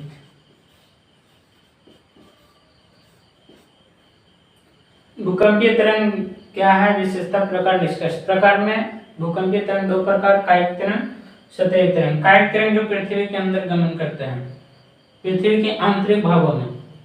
सतही तरंग सतह के ऊपर, जो सरफेस पे, सतह पर, जैसे हम खड़ा है अभी सतह पे, पृथ्वी की सतह, क्रस्ट वाला ऊपर, जिसपे बिल्डिंग बना हुआ है, रोड, गाड़ी, पूरा जितना नगर, ग्रामीण एरिया, पूरा जो ऊपर में जो भी है उसको सतह। कायिक तरंग दो प्रकार की, P तरंग, S तरंग। सतही तरंग दो प्रकार की, L तरंग, R तरंग। चारों को कुछ विशेषताएं। गति, गति किसका होगा, P का सर्वाधिक, S में P से कम, L में S से कम, R में L से कम। इसी का उल्टा तीव्रता, ये सर्वाधिक था ना, तो ये सबसे कम हो जाएगा, पूरा उल्टा। ये P से अधिक है, S से अधिक, L से अधिक। माध्यम, ये सभी माध्यम है, ये सभी माध्यम, ये सभी माध्यम, ये दोनों केवल ठोस ठोस। स्वरूप, ये अनुदैर्ध्य, अनुप्रस्थ, क्षैतिज, मिश्रित। अनुदैर्ध्य क्या है, ध्वनि तरंग, ध्वनि तरंग है ना अनुदैर्ध्य। अनुदैर्ध्य यानी कि ध्वनि तरंग की भांति जाता है। अनुदैर्ध्य बोले तो अनुदैर्ध्य, इसी को कहते हैं ध्वनि तरंग, अनुदैर्ध्य या ध्वनि तरंग। ये कैसा गमन करते हैं? केंचुआ देखें, केंचुआ, केंचुआ जो किसान का मित्र होता है, केंचुआ धान की खेत में, गेहूं की खेत में, गोबर में मिलता है। अनुदैर्ध्य ये ध्वनि तरंग या अनुदैर्ध्य तरंग। ये केंचुआ कैसे चलता है? पहले कुछ शरीर के आगे खींचेगा, फैलेगा, फिर सिकुड़ेगा, फैलेगा, फिर सिकुड़ेगा, फैलेगा, फिर सिकुड़ेगा, फैलेगा, फिर सिकुड़ेगा, ऐसे केंचुआ चलता है। सेम अनुदैर्ध्य तरंग, सिकुड़ा, फिर आगे जाएगा तो फैल के जाएगा, फिर इसके आगे फिर सिकुड़ेगा, फिर आगे जाएगा तो फिर फैलेगा, सिकुड़ा, फैला, फिर सिकुड़ा, फिर फैला। यानी कि ये गति कैसे करता है? पहले समझ है, सिकुड़ेगा यानी कि कंडेंस, कंडेंस, कंडेंस मतलब सघन, कंडेंस है ना सघन, फिर विरल, सघन विरल, विरल यानी कि ज्यादा एरिया में ले लिया, सघन मतलब कम एरिया, कम में पूरा आ गया। जैसे कि हम बोलते हैं ना, कि हम बोले तो बाहर वाला सुन रहा है, बाहर वाला सुन रहा है कैसे? ये मेरा आवाज ऐसे ही जा रहा है, ये आवाज मेरा जो बोले इतना में आ गया, फिर कुछ दूर जाने के बाद ये इतना में रहेगा, फैलाव रहेगा ज्यादा एरिया में। तो वही है, इसी को बोलते हैं समांतर। क्या बोलते हैं? समांतर। ये समांतर में जा रहा है ना एक दूसरे के, समांतर में, बात है समझ में? इसी को अनुदैर्ध्य या ध्वनि तरंग बोलते हैं। ये समांतर रूप से गमन करता है, यानी सघन विरल, सघन विरल करके। ये सघन हो गया, ये विरल हो गया। देखिए चार हुए इतना में ले लिया, यानी कि फैल हो गया, फैल यानी विरल। ये चार पाई कम क्षेत्र में है, यानी कि सघन, सघन, कंडेंस, सघन कम एरिया में। फिर इसके बाद फिर देखिए सघन हो गया, चार इतना ही में आ गया, फिर इसके बाद विरल हो गया। नेक्स्ट क्या है? अनुप्रस्थ। अनुप्रस्थ, अनुप्रस्थ कैसे गमन करता है?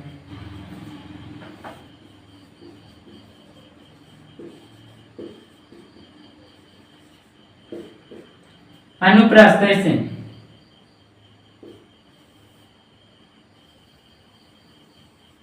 यह अनुप्रस्थ हो गया। अनुप्रस्थ जैसे प्रकाश गमन करता है, प्रकाश कौन सा तरंग में जाते हैं? अनुप्रस्थ में। प्रकाश, एक्सरे, प्रकाश का जितना भी गामा, एक्सरे, माइक्रोवेव, जितना भी वो प्रकाशित तरंग, इसको प्रकाशित तरंग भी बोलते हैं। अनुप्रस्थ को प्रकाश तरंग भी बोलते हैं। इसमें देखिए ये लंबवत रूप से गमन करता है। अनुदैर्ध्य, अनुदैर्ध्य क्या था? समांतर रूप से, ये लंबवत। देखिए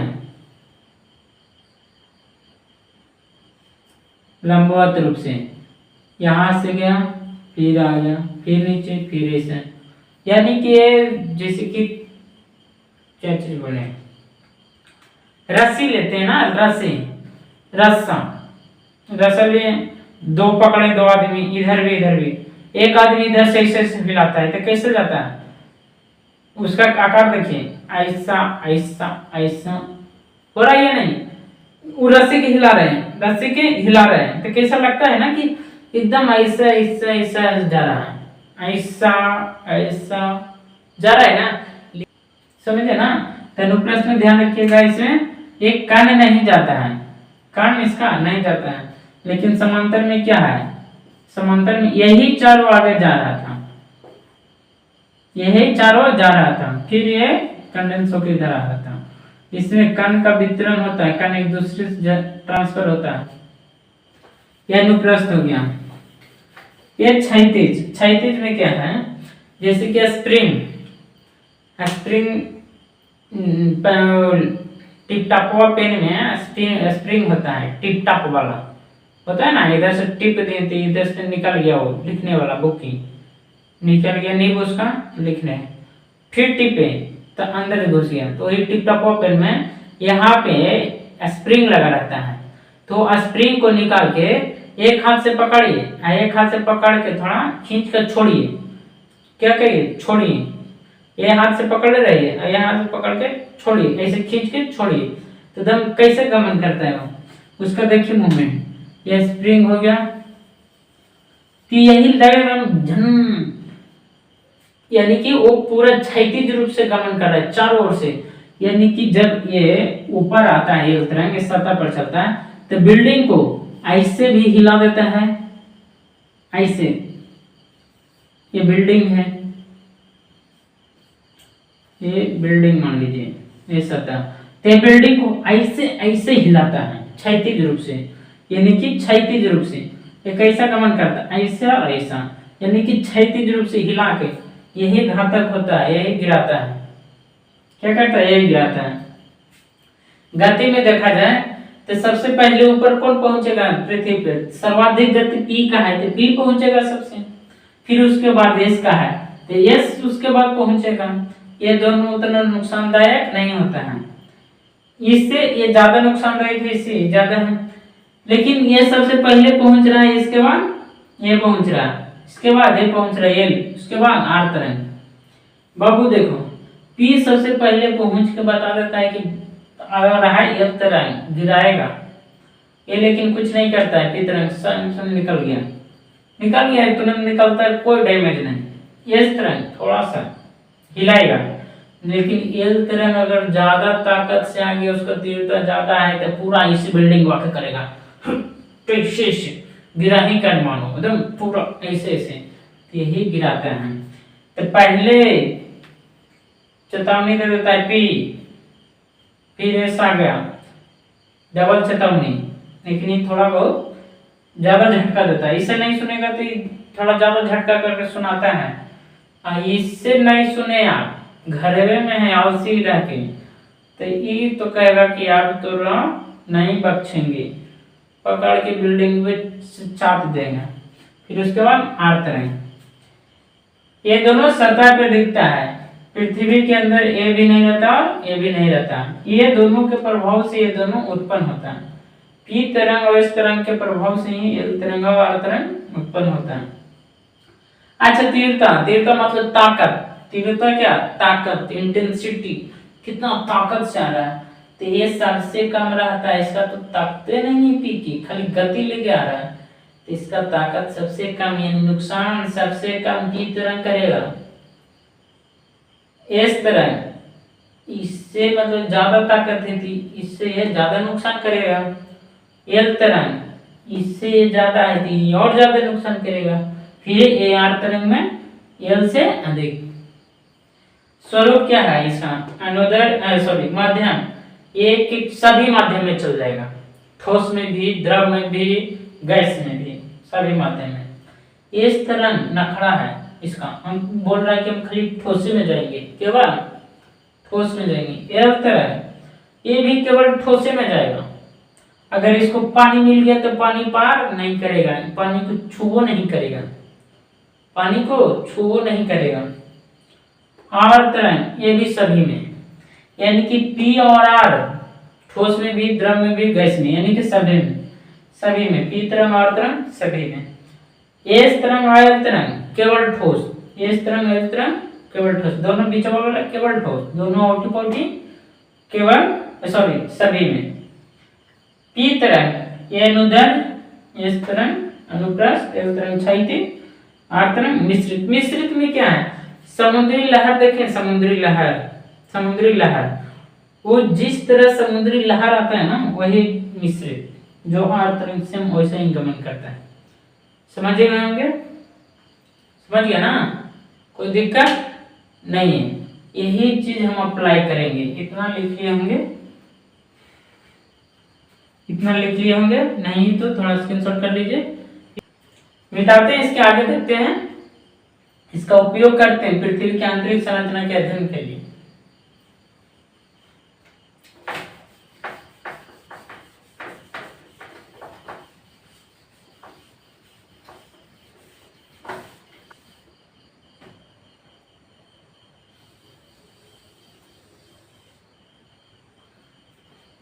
ये पृथ्वी हो गया। क्या है ये? पृथ्वी। पृथ्वी में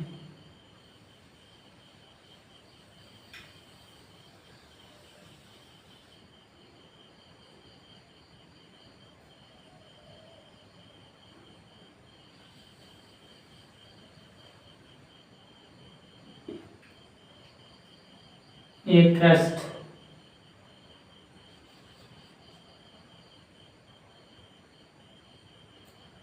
ये क्या है? क्रस्ट।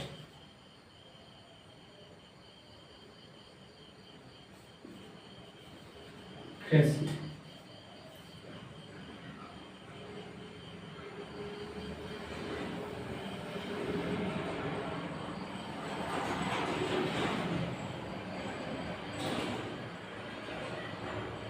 ये मेंटल,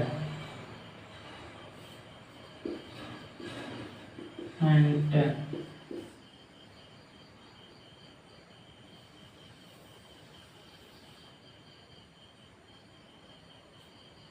ये आंतरिक कोर, ये बाएं कोर,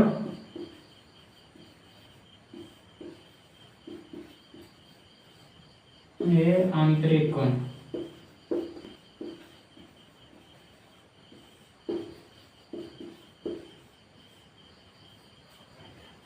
ये क्रस्ट, मेंटल, ये बाएं कोर, ये आंतरिक कोर। बाबू देखो यहाँ पे, जैसे कि एक तालाब है, क्या है? ये तालाब है, इसमें पानी भरा हुआ है। क्या है? पानी भरा हुआ। अगर हम पत्थर यहाँ पे मारे, यहाँ पे मारे, तो इसमें क्या होता है? ऐसे ऐसे बनते जाता है कि नहीं? इधर से ये तरंग बनते जाता है कि नहीं? ये तरंग ऐसा ऐसा बनते जाता है कि नहीं? बनता है ना। ये तरंग पत्थर मारते हैं ना, तो पानी ऐसे होते जाता है ना। पत्थर मारे तो उसका तरंग देखिएगा तो बनते जाता है। विक्षोभ उसको कहते हैं। क्या कहते हैं? विक्षोभ। विक्षोभ क्या होता है? बनते जाता है। जैसे पत्थर मारते तो होता है ना ऐसे ऐसे पानी में, ऐसे ऐसे ऐसे ऐसे होता है ना, होता है। यहाँ पे भी मारे थे, पूरम होगा वही। यहाँ पे है ज्वालामुखी, सॉरी, भूकंप यहाँ पे उठा, कंप उठा, यहाँ पे उठा। भूकंप का केंद्र यहाँ पे, मान लीजिए यहाँ पे, तो यहाँ पे हुआ तब ये भूकंप का क्या हो गया? ऐसा लेते हैं, इसको बोलते हैं आधे मूल केंद्र। मूल केंद्र।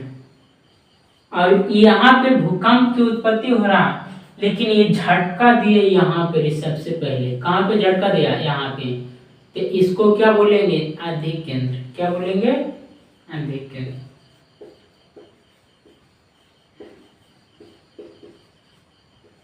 जहाँ पे सबसे पहले झटका दिया, जहाँ पे सबसे पहले झटका दिया उसको अधिक केंद्र। जहाँ से उत्पत्ति हुआ उसको कहते हैं मूल केंद्र। तो ये कैसे करता है? देखो यहाँ से ऐसा ऐसा ऐसा, ये भूकंप ऐसा ऐसा पूरा पूरा गमन करेगा, पूरा। जैसे कि तालाब में कहीं पे मार दें पत्थर ना, तो कैसा होगा? वैसा ये भी पूरा पूरा दम विक्षोभ पैदा करेगा। ये यहाँ भी भूकंप उत्पन्न हो तो क्या करेगा? विक्षोभ उत्पन्न करेगा। क्या करेगा? विक्षोभ उत्पन्न करेगा। क्या करेगा? विक्षोभ उत्पन्न करेगा। जैसे कि पानी में पत्थर मारे तो पूरे तालाब में विक्षोभ पैदा कर देना, भले दूर तक जाते जाते जाते छोटा हो जाता है। तो वही यहाँ से दूर जा रहा है ना, तो धीरे धीरे इतना खत्म हो जाता है दम, लेकिन धीरे धीरे समाप्त हो जाएगा, लेकिन सब में रहेगा। जैसे कि यहाँ पे तालाब में पानी पत्थर मारे तो यहाँ पे जितना विक्षोभ बड़ा पैदा हो इधर पैदा होगा नहीं ना। विक्षोभ मतलब समझ रहे ना, ऐसे होगा, इसको विक्षोभ कहते हैं। बात है समझ में? जहाँ पे इसका उत्पत्ति होगा वो मूल केंद्र, जहाँ पे पहला झटका देगा उसको अधिक केंद्र। यही लागू करते, ये याद रखेगा। कितना भागों में बांटे? 4 भागों में। क्रस्ट, मेंटल कोड, बाइंड कोड, अनुत्री कोड, इसी को उपयोग करते हैं।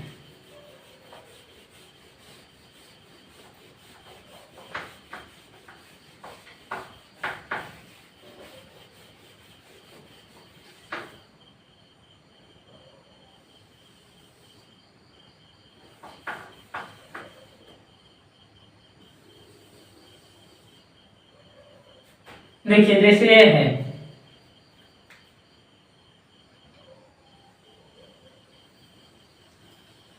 यह क्रस्ट, मेंटल, बाइकोर, आंतरिकोर। यहाँ पे भूकंप उत्पन्न हुआ बाबू, यहाँ पे भूकंप उत्पन्न हुआ, इसका अधिकरण तो ये हो गया ना। यहाँ पे भूकंप हुआ तो यहाँ पे अधिकरण होगा कि नहीं होगा। यहाँ पे भूकंप का मेन मूलकण, यहाँ पे अधिकरण। तो ये क्या किया, यहाँ से ऐसे ऐसे गमन किया,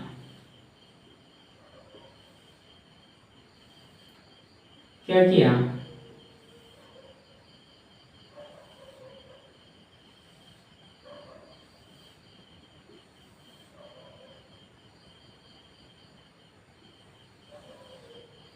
ये क्या कर रहा है, गमन कर रहा है।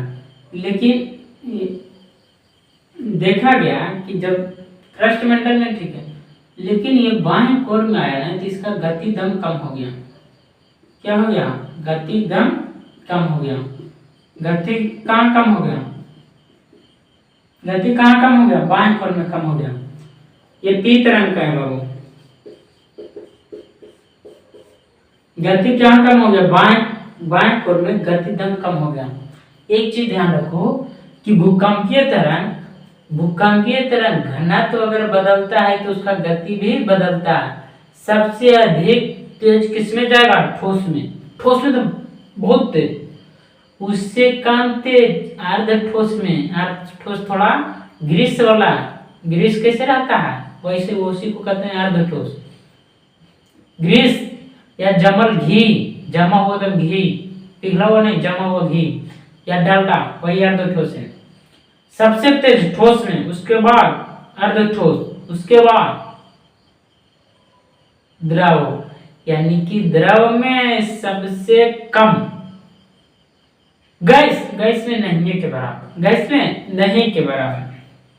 सबसे अधिक तेज ठोस, उसके बाद अर्ध ठोस, उसके बाद द्रव, उसके बाद गैस में दम जीरो के आसपास नहीं, बात है समझ में। हाँ तो बाबू पी तरंग का है, पी तरंग का क्या बताया, पी तरंग सभी में गमन करता है, लेकिन सभी में तो गमन कर जाता है, लेकिन ठोस में सबसे तेज दौड़ेगा, अर्ध ठोस में उससे कम तेज भागेगा, उससे कम द्रव में भागेगा, उससे कम गैस में भागेगा। तो देखा गया कि इधर तो ठीक है दौड़ रहा था पी तरंग, द्रव में यहाँ पे स्लो का हो गया, यहाँ तक तो ठीक है दौड़ा, यहाँ पे स्लो का हो गया।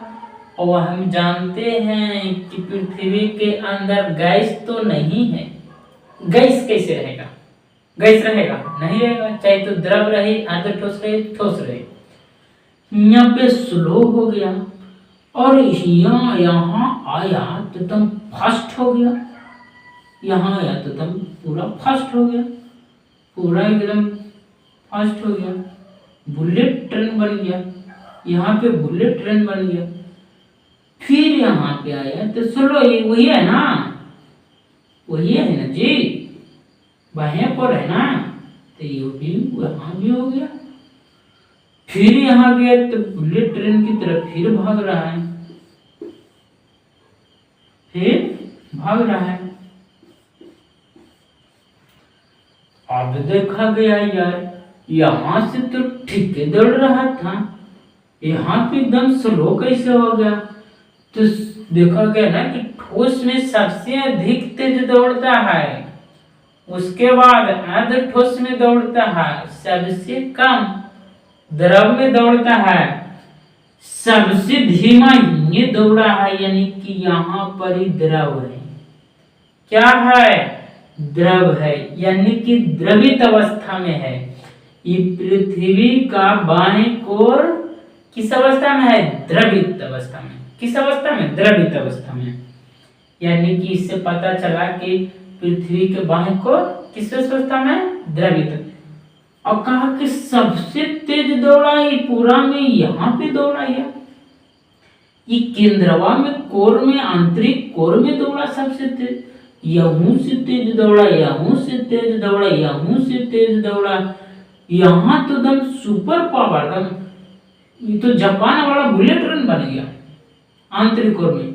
यानी कि सबसे तेज दौड़ा, सबसे तेज भागा कोर में, सबसे तेज भागा कोर में। तो सबसे तेज क्या चीज में भागता है? ठोस में।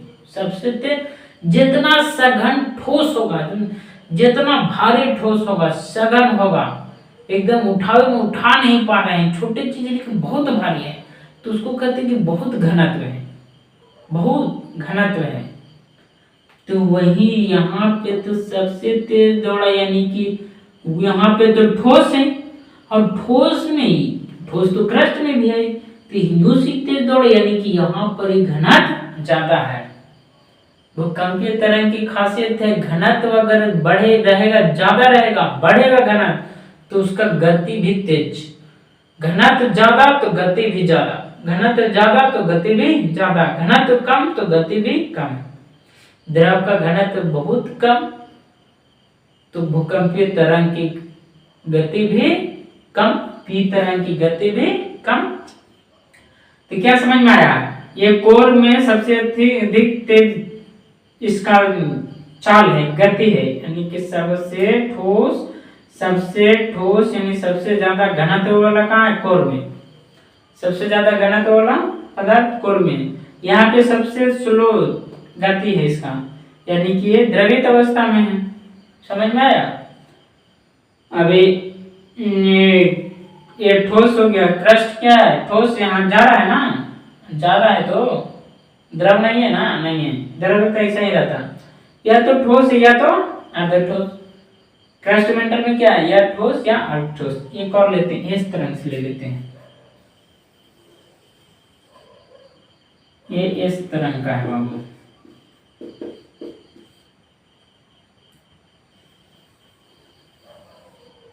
ये क्रस्ट मेंटल, बाह्य कोर, आंतरिक कोर। इस तरह में देखा गया, यहां से टिक गया, यहां से भी टिक गया, यहाँ भी टिक गया,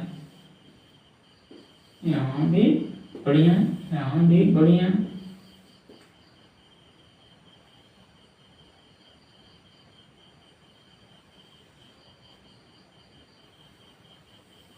यहाँ भी बढ़, लेकिन इसके अंदर एकदम साफ है, गोल कर दिया, इधर तो जा ही नहीं रहा है, यहाँ पे इसमें तो जा ही नहीं रहा, बाह्य कोर में जा ही नहीं रहा, आंतरिक कोर में भी नहीं जा रहा है।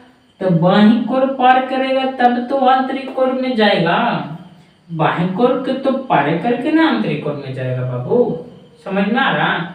अब बोला है कि इस तरंग तो केवल ठोसी में जा रहा है, यहाँ भी लिखा है थे, देखिए इधर ही था, इस तरंग की गति केवल ठोस में होती है, वो न द्रव में जाती है, न कुछ में, न गैस में जाती है, केवल ठोस में, केवल ठोस में। अर्ध ठोस में तो स्लो जाएगा, अर्ध ठोस में स्लो जाएगा, लेकिन द्रव में तो साफे गोल है, ये केवल ठोस में जाता है। यानी कि समझ में आया कि ये ठोस है, ये ठोस है या अर्ध ठोस है, लेकिन इसमें साफे नहीं गया, तो इसमें द्रव हो गया, अप्रूफ हो गया कि बाह्य कोर जब कन्फर्म है कि द्रवित अवस्था में, बाह्य कोर कन्फर्म है कि द्रवित अवस्था में।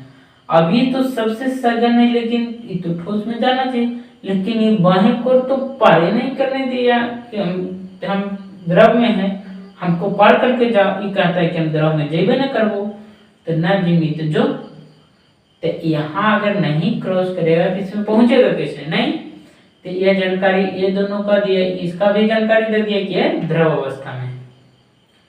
देखा गया तो इसका कोण एंगल 103 डिग्री, इधर भी 103 डिग्री, 103 कभी कभी 105 कोई कोई बुक में देता है 105। इसका कितना कोण है 103 डिग्री से 103 डिग्री, 105 डिग्री से 105 डिग्री। अच्छा देखिए बाबू, इधर यहां से यहां तक तो भूकंपीय तरंग गई नहीं किया, सफेद उज्जर है, उजला है, तो यही हो गया इस तरंग का छाया क्षेत्र, इस तरंग का छाया क्षेत्र क्या हो गया, इस तरंग का छाया क्षेत्र। अच्छा इसमें देखा गया इधर तक तो आया है यार, इधर तक तो आया है, तो इधर कितना 103 या 105, ये 143 या 145, दो को डेटा रहता है कोई कोई बुक में, 143 145 डिग्री, ये 103 या 100। यहाँ पे देखिए बाबू, यहाँ पे नहीं है ना भूकंपीय तरंग नहीं है, ये पी तरंग का छाया क्षेत्र, पी तरंग का छाया क्षेत्र, या इधर भी नहीं है पी तरंग का कोई, तो ये भी पी तरंग का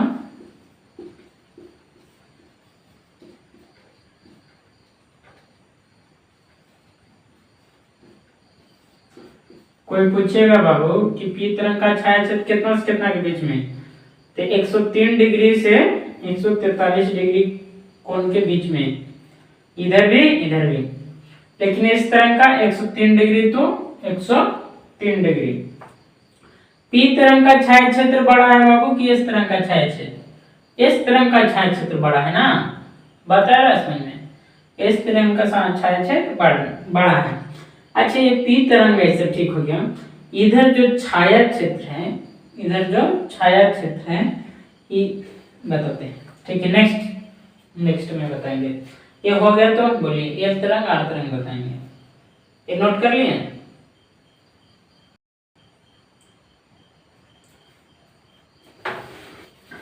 जैसे कि भूकंपीय तरंग अगर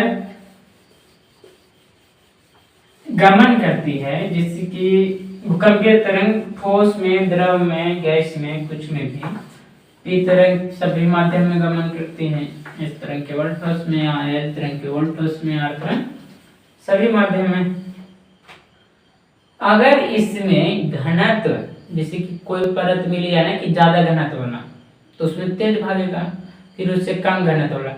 अगर घनत्व का अंतराल है, अगर परत के घनत्व का अंतराल है तो भूकंपीय तरंग विचलन हो जाता है, ज्यादा घनत्व में अलग दिशा में जाएगा, फिर द्रव आ गया तो फिर थोड़ा मोड़ के अपवर्तन पड़े ना, हाँ बस है। जैसे कि ये हो गया, ये 4 लेयर बना देते हैं, 5 लेयर बना, इतना लेयर बना दिए, ठीक है। यहाँ पे भूकंप की उत्पत्ति हो गया, यहाँ पे भूकंप की उत्पत्ति, ये पूरा ये जो है ये समान माध्यम है, तो समान माध्यम में क्या हुआ, ऐसे गुजर गया भूकंपीय तरंग, सीधा तरंग गुजर गया। लेकिन इससे ये भिन्न माध्यम है, भिन्न परत है, इसका मटेरियल में अंतर है, तो कैसा मुड़ जाएगा, इधर मुड़ जाएगा, किधर मुड़ जाएगा, इधर मुड़ जाएगा। इसमें भिन्न मटेरियल है, ये इससे मटेरियल है, यहीं को उत्पन्न हुआ ना, तो सीधा निकल गया। इससे ये भिन्न मटेरियल है तो क्या तिरछा हो गया, देखिए तिरछा, अपवर्तन के कुछ ऐसे था ना। अब इसका मटेरियल और अलग है, तो यहाँ पे थोड़ा ऐसे हो गया, कैसे हो गया, ऐसे हो गया। इसका मटेरियल में ज्यादा ठोस हो गया, तो ठोस में थोड़ा ऐसे हो जाता है,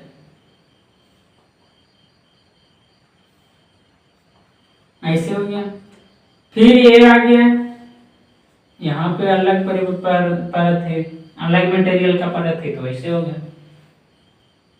ये भूकंपीय तरंग का गमन बता रहे हैं। परत के अनुसार इसका तरंग का डायरेक्शन बदलते रहता है, यानी कि भूकंपीय तरंग सीधी रेखा में, अगर समान माध्यम रहेगा तो सीधे गमन करेगा, अगर माध्यम बदलते रहेगा तो ये तरंग का ये जो सीधा नहीं जाएगा, ये तरंग कभी विचलन होते रहेगा, इसका मार्ग वक्र मार्ग हो जाएगा, टेढ़ा मार्ग हो जाएगा। टेढ़ा हुआ ना बाबू। अच्छा, यहाँ पे तो भूकंपीय तरंग आइवे नहीं किया है, यहाँ पे यहाँ से यहाँ तक भूकंपीय तरंग इधर आया ही नहीं है।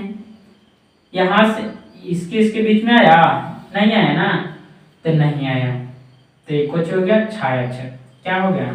छाया छेद।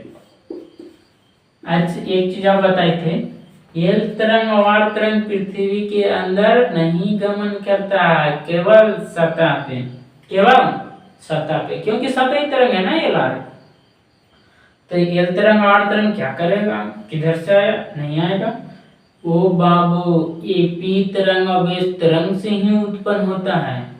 ये हो गया छाया छेद। पी तरंग एस तरंग आया ना, तो वो दोनों से ये उत्पन्न हो जाएगा एल आर, यानी कि पी तरंग एस तरंग तो इधर से निकल गया, लेकिन एल तरंग इन दोनों के कारण एल तरंग और तरंग इसको हिचकोरा मारेगा। क्या मारेगा? हिचकोरा मारेगा, यानी कि भूकंप ये छाया क्षेत्र में भी आ सकता है। किसके कारण? एल तरंग और आर तरंग के कारण। भूकंप छाया क्षेत्र में भूकंप आ सकता है कि नहीं? आ सकता है। किसके कारण? एल तरंग और आर तरंग। पी और एस के कारण आएगा? नहीं, वो तो इधर ही से भाग गया ना, ये छाया क्षेत्र हो गया। ये छाया क्षेत्र में पी और एस भी नहीं किया, लेकिन छाया क्षेत्र में भी भूकंप आ सकता है। किसके कारण? एल तरंग और आर तरंग के कारण। बात आया समझ में? हाँ, छाया क्षेत्र में भूकंप आएगा? हाँ आएगा। किसके कारण? सतही तरंग के कारण। सतही तरंग कौन? एल और आर के कारण। छाया क्षेत्र में पी तरंग एस तरंग आएगा? नहीं आएगा। समझ में आया? आ गया। ये माध्यम अगर परिवर्तित होगा तो तरंग का दिशा भी परिवर्तित होगा। ठीक है, ये इतना हो गया। अब इसको थोड़ा नोट कर लीजिए। नोट करिए, भूकंपीय तरंग देखिए, डैश मारिए, और डायग्राम नोट किए थे ना, उसके नीचे लिखिए, भूकंप के दौरान उत्पन्न होने वाली तरंगों को भूकंपीय तरंग कहा जाता है। भूकंप के दौरान उत्पन्न होने वाली तरंगों को भूकंपीय तरंग कहा जाता है। पृथ्वी के आंतरिक भाग में उत्पन्न होने के पश्चात ये तरंग अलग अलग दिशाओं में गति करती है। ये तरंग अलग अलग दिशाओं में गति करती हैं, और इस प्रक्रिया में इनके मार्ग में विचलन भी होता है। नेक्स्ट पॉइंट, पृथ्वी के भीतर चलने वाली भूकंपीय तरंगों को कायिक तरंग कहते हैं, जबकि इन्हीं के प्रभाव से सतह पर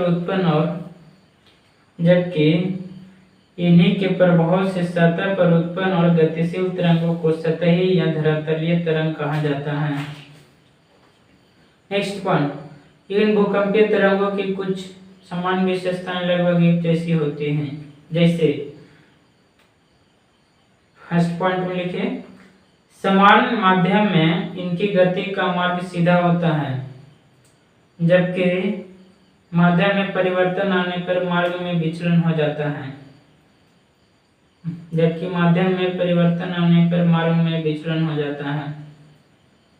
सेकंड पॉइंट, घनत्व में वृद्धि होने पर इन तरंगों की गति बढ़ जाती है। घनत्व में वृद्धि होने पर इन तरंगों की गति भी बढ़ जाती है।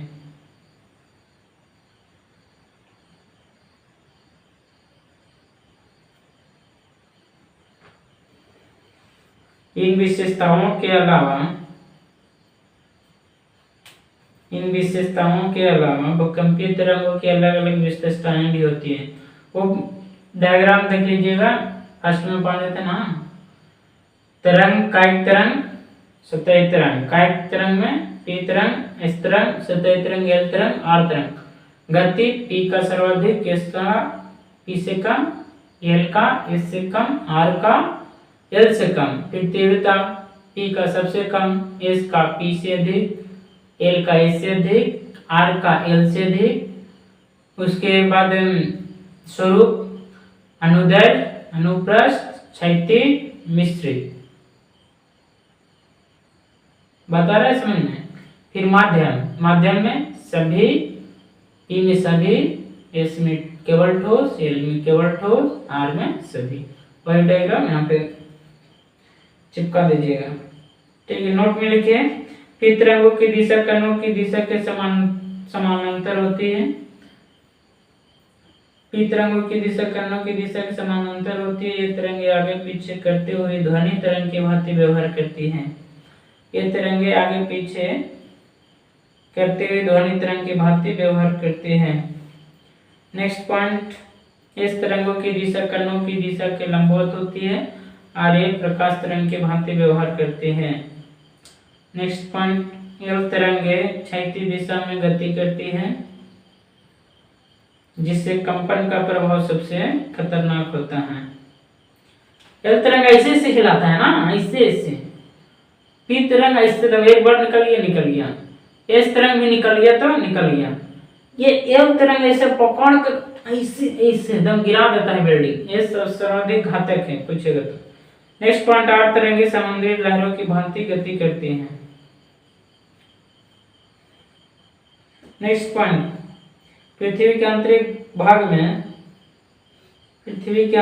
में तरंगे वक्राकार मार्ग में गति करती हैं, जिससे पता चलता है पृथ्वी के आंतरिक भाग में तरंगे वक्राकार मार्ग में गति करती हैं, जिससे पता चलता है कि पृथ्वी की आंतरिक संरचना का निर्माण अलग अलग पदार्थों से हुआ है। जिससे पता चलता है कि पृथ्वी की आंतरिक संरचना का निर्माण अलग अलग पदार्थों से हुआ है। नेक्स्ट पॉइंट, क्रस्ट तथा मेंटल में इस तरंगों की उपस्थिति यह दर्शाती है कि पृथ्वी के भाग, क्रस्ट तथा मेंटल में इस तरंगों की उपस्थिति यह दर्शाती है कि पृथ्वी के भाग ठोस अथवा अर्ध ठोस अवस्था में है।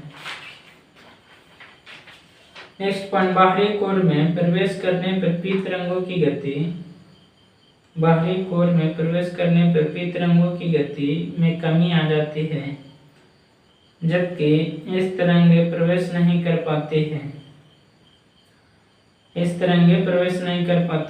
अतः पृथ्वी का बाहरी कोर पिघली हुई अवस्था में है।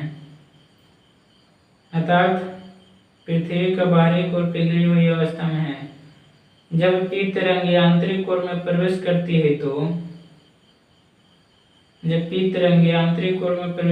है तो इनकी गति अचानक से बढ़ जाती है,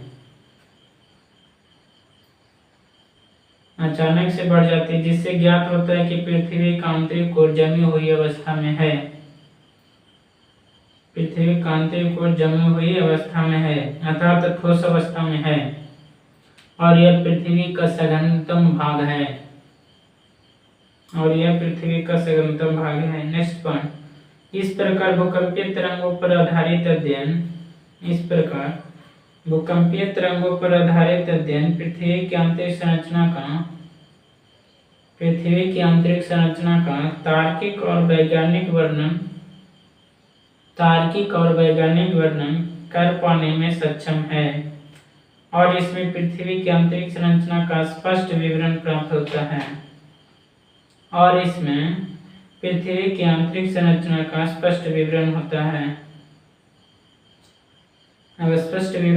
होता है।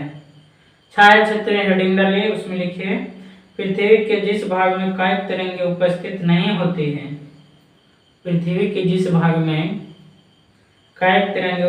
नहीं होती हैं, उसे उन तरंगों का छाया क्षेत्र कहा जाता है। नेक्स्ट पॉइंट, इस तरंगों का छाया क्षेत्र पी तरंगों के छाया क्षेत्र से अधिक होता है। इस तरंगों का छाया क्षेत्र पी तरंगों के छाया क्षेत्र से अधिक होता है। नेक्स्ट पॉइंट, भूकंपीय छाया क्षेत्र में भूकंप आ सकते हैं। भूकंपीय छाया क्षेत्र में भूकंप आ सकते हैं और आते भी हैं। ब्रैकेट में लिखे सतही तरंगों के कारण, ब्रैकेट बंद। हेडिंग डालिए, आंतरिक संरचना के, पृथ्वी की आंतरिक संरचना के अध्ययन का महत्व। हेडिंग डालिए, पृथ्वी की आंतरिक संरचना के अध्ययन का महत्व। फर्स्ट पॉइंट, इससे पृथ्वी की सतह के विकास का पता चलता है, अर्थात यह अध्ययन पृथ्वी के अतीत और भविष्य के समझने के लिए महत्वपूर्ण है। अर्थात यह अध्ययन पृथ्वी के अतीत और भविष्य को समझने के लिए महत्वपूर्ण है। सेकंड पॉइंट, ज्वालामुखी और भूकंपीय गतिविधियों को, ज्वालामुखी और भूकंपीय गतिविधियों को समझने में सहायता मिलती है। थर्ड पॉइंट, पृथ्वी के चुंबकीय क्षेत्र के अध्ययन के लिए आंतरिक परतों की समझ आवश्यक है। पृथ्वी के चुंबकीय क्षेत्र के अध्ययन के लिए आंतरिक परतों की समझ आवश्यक है। फोर्थ पॉइंट, इस अध्ययन से उल्का जैसे अन्य ब्रह्मांडीय पिंडों की जानकारी प्राप्त होती है। इस अध्ययन से उल्का जैसे अन्य ब्रह्मांडीय पिंडों की जानकारी प्राप्त होती है। नेक्स्ट पॉइंट,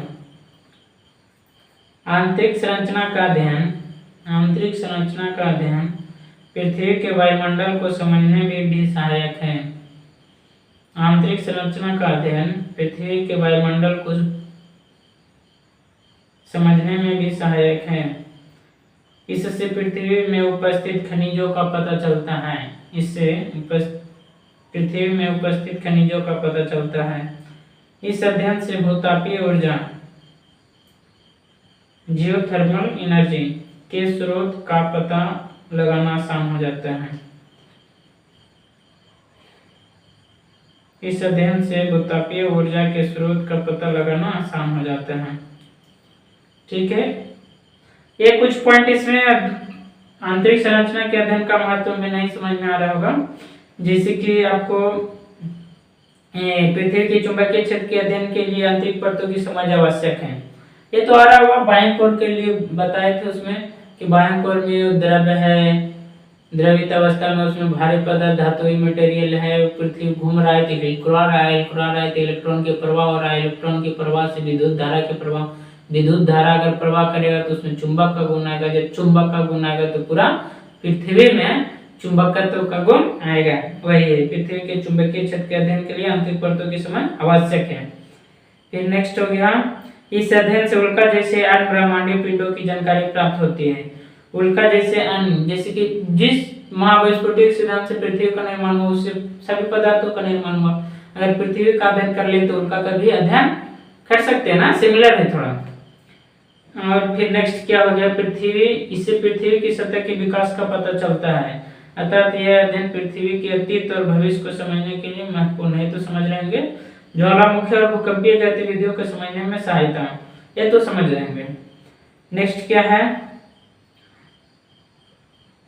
आंतरिक संरचना का अध्ययन पृथ्वी के वायुमंडल को समझने में भी सहायक है। समझ बाद में समझ में आएगा, इससे वायुमंडल का थोड़ा निर्धारण होता है, आगे पढ़ेंगे। भूचुंबकत्व, पृथ्वी का भूचुंबकत्व, उसी में ये पॉइंट आ जाएगा आपको। नेक्स्ट क्या है, इससे पृथ्वी के उपस्थित खनिजों का पता चलता है। खनिजों का पता चल रहा है, तो क्रस्ट में क्या कौन सा मटेरियल है कल बताएंगे इसे, अभी इसी का अध्ययन चलेगा। क्रस्ट में क्या क्या मटेरियल है वो पता चलेगा, मेंटल में क्या है, बाह्य कोर में क्या है, केंद्रक मतलब कि आंतरिक कोर में क्या है। इस अध्ययन से भूतापीय ऊर्जा के स्रोत का भी पता चलता है। भूतापीय ऊर्जा क्या कहते हैं, भूमि से, पृथ्वी के अंदर से, जहाँ पे ज्वालामुखी नहीं निकल रहा है लेकिन वहां से भाप निकलता है, धुआं निकलता है, यानी कि पृथ्वी के अंदर से भाप निकलेगा तो उससे भाप में यानी कि गर्म ना, गर्म यानी कि ताप, और भूमि के अंदर से तो भूत ताप, और उससे क्या करते हैं, ऊर्जा की प्राप्ति करते हैं। उससे ऊर्जा कैसे प्राप्त करेंगे, उससे पानी गर्म करते हैं। क्या गर्म करते हैं, पानी गर्म करते हैं। पानी इतना गर्म हो जाता है ना कि भाप बनने लगता है, भाप प्रेशर बनने लगता है। जब प्रेशर बनने लगता है, जैसे कुकर में प्रेशर बना है तो कुकर ज्यादा प्रेशर बनी है तो कुकर सीटी मारता है तो हवा निकलता है, वही हवा से टरबाइनर को घुमाते हैं। जब टरबाइनर घूमता है तो विद्युत धारा की प्राप्ति होती है, यानी कि भूताप से उनको ऊर्जा की भी प्राप्ति हो रही है। बात आगे समझ में? ठीक है, मिलेंगे नेक्स्ट क्लास में। आज हो गया।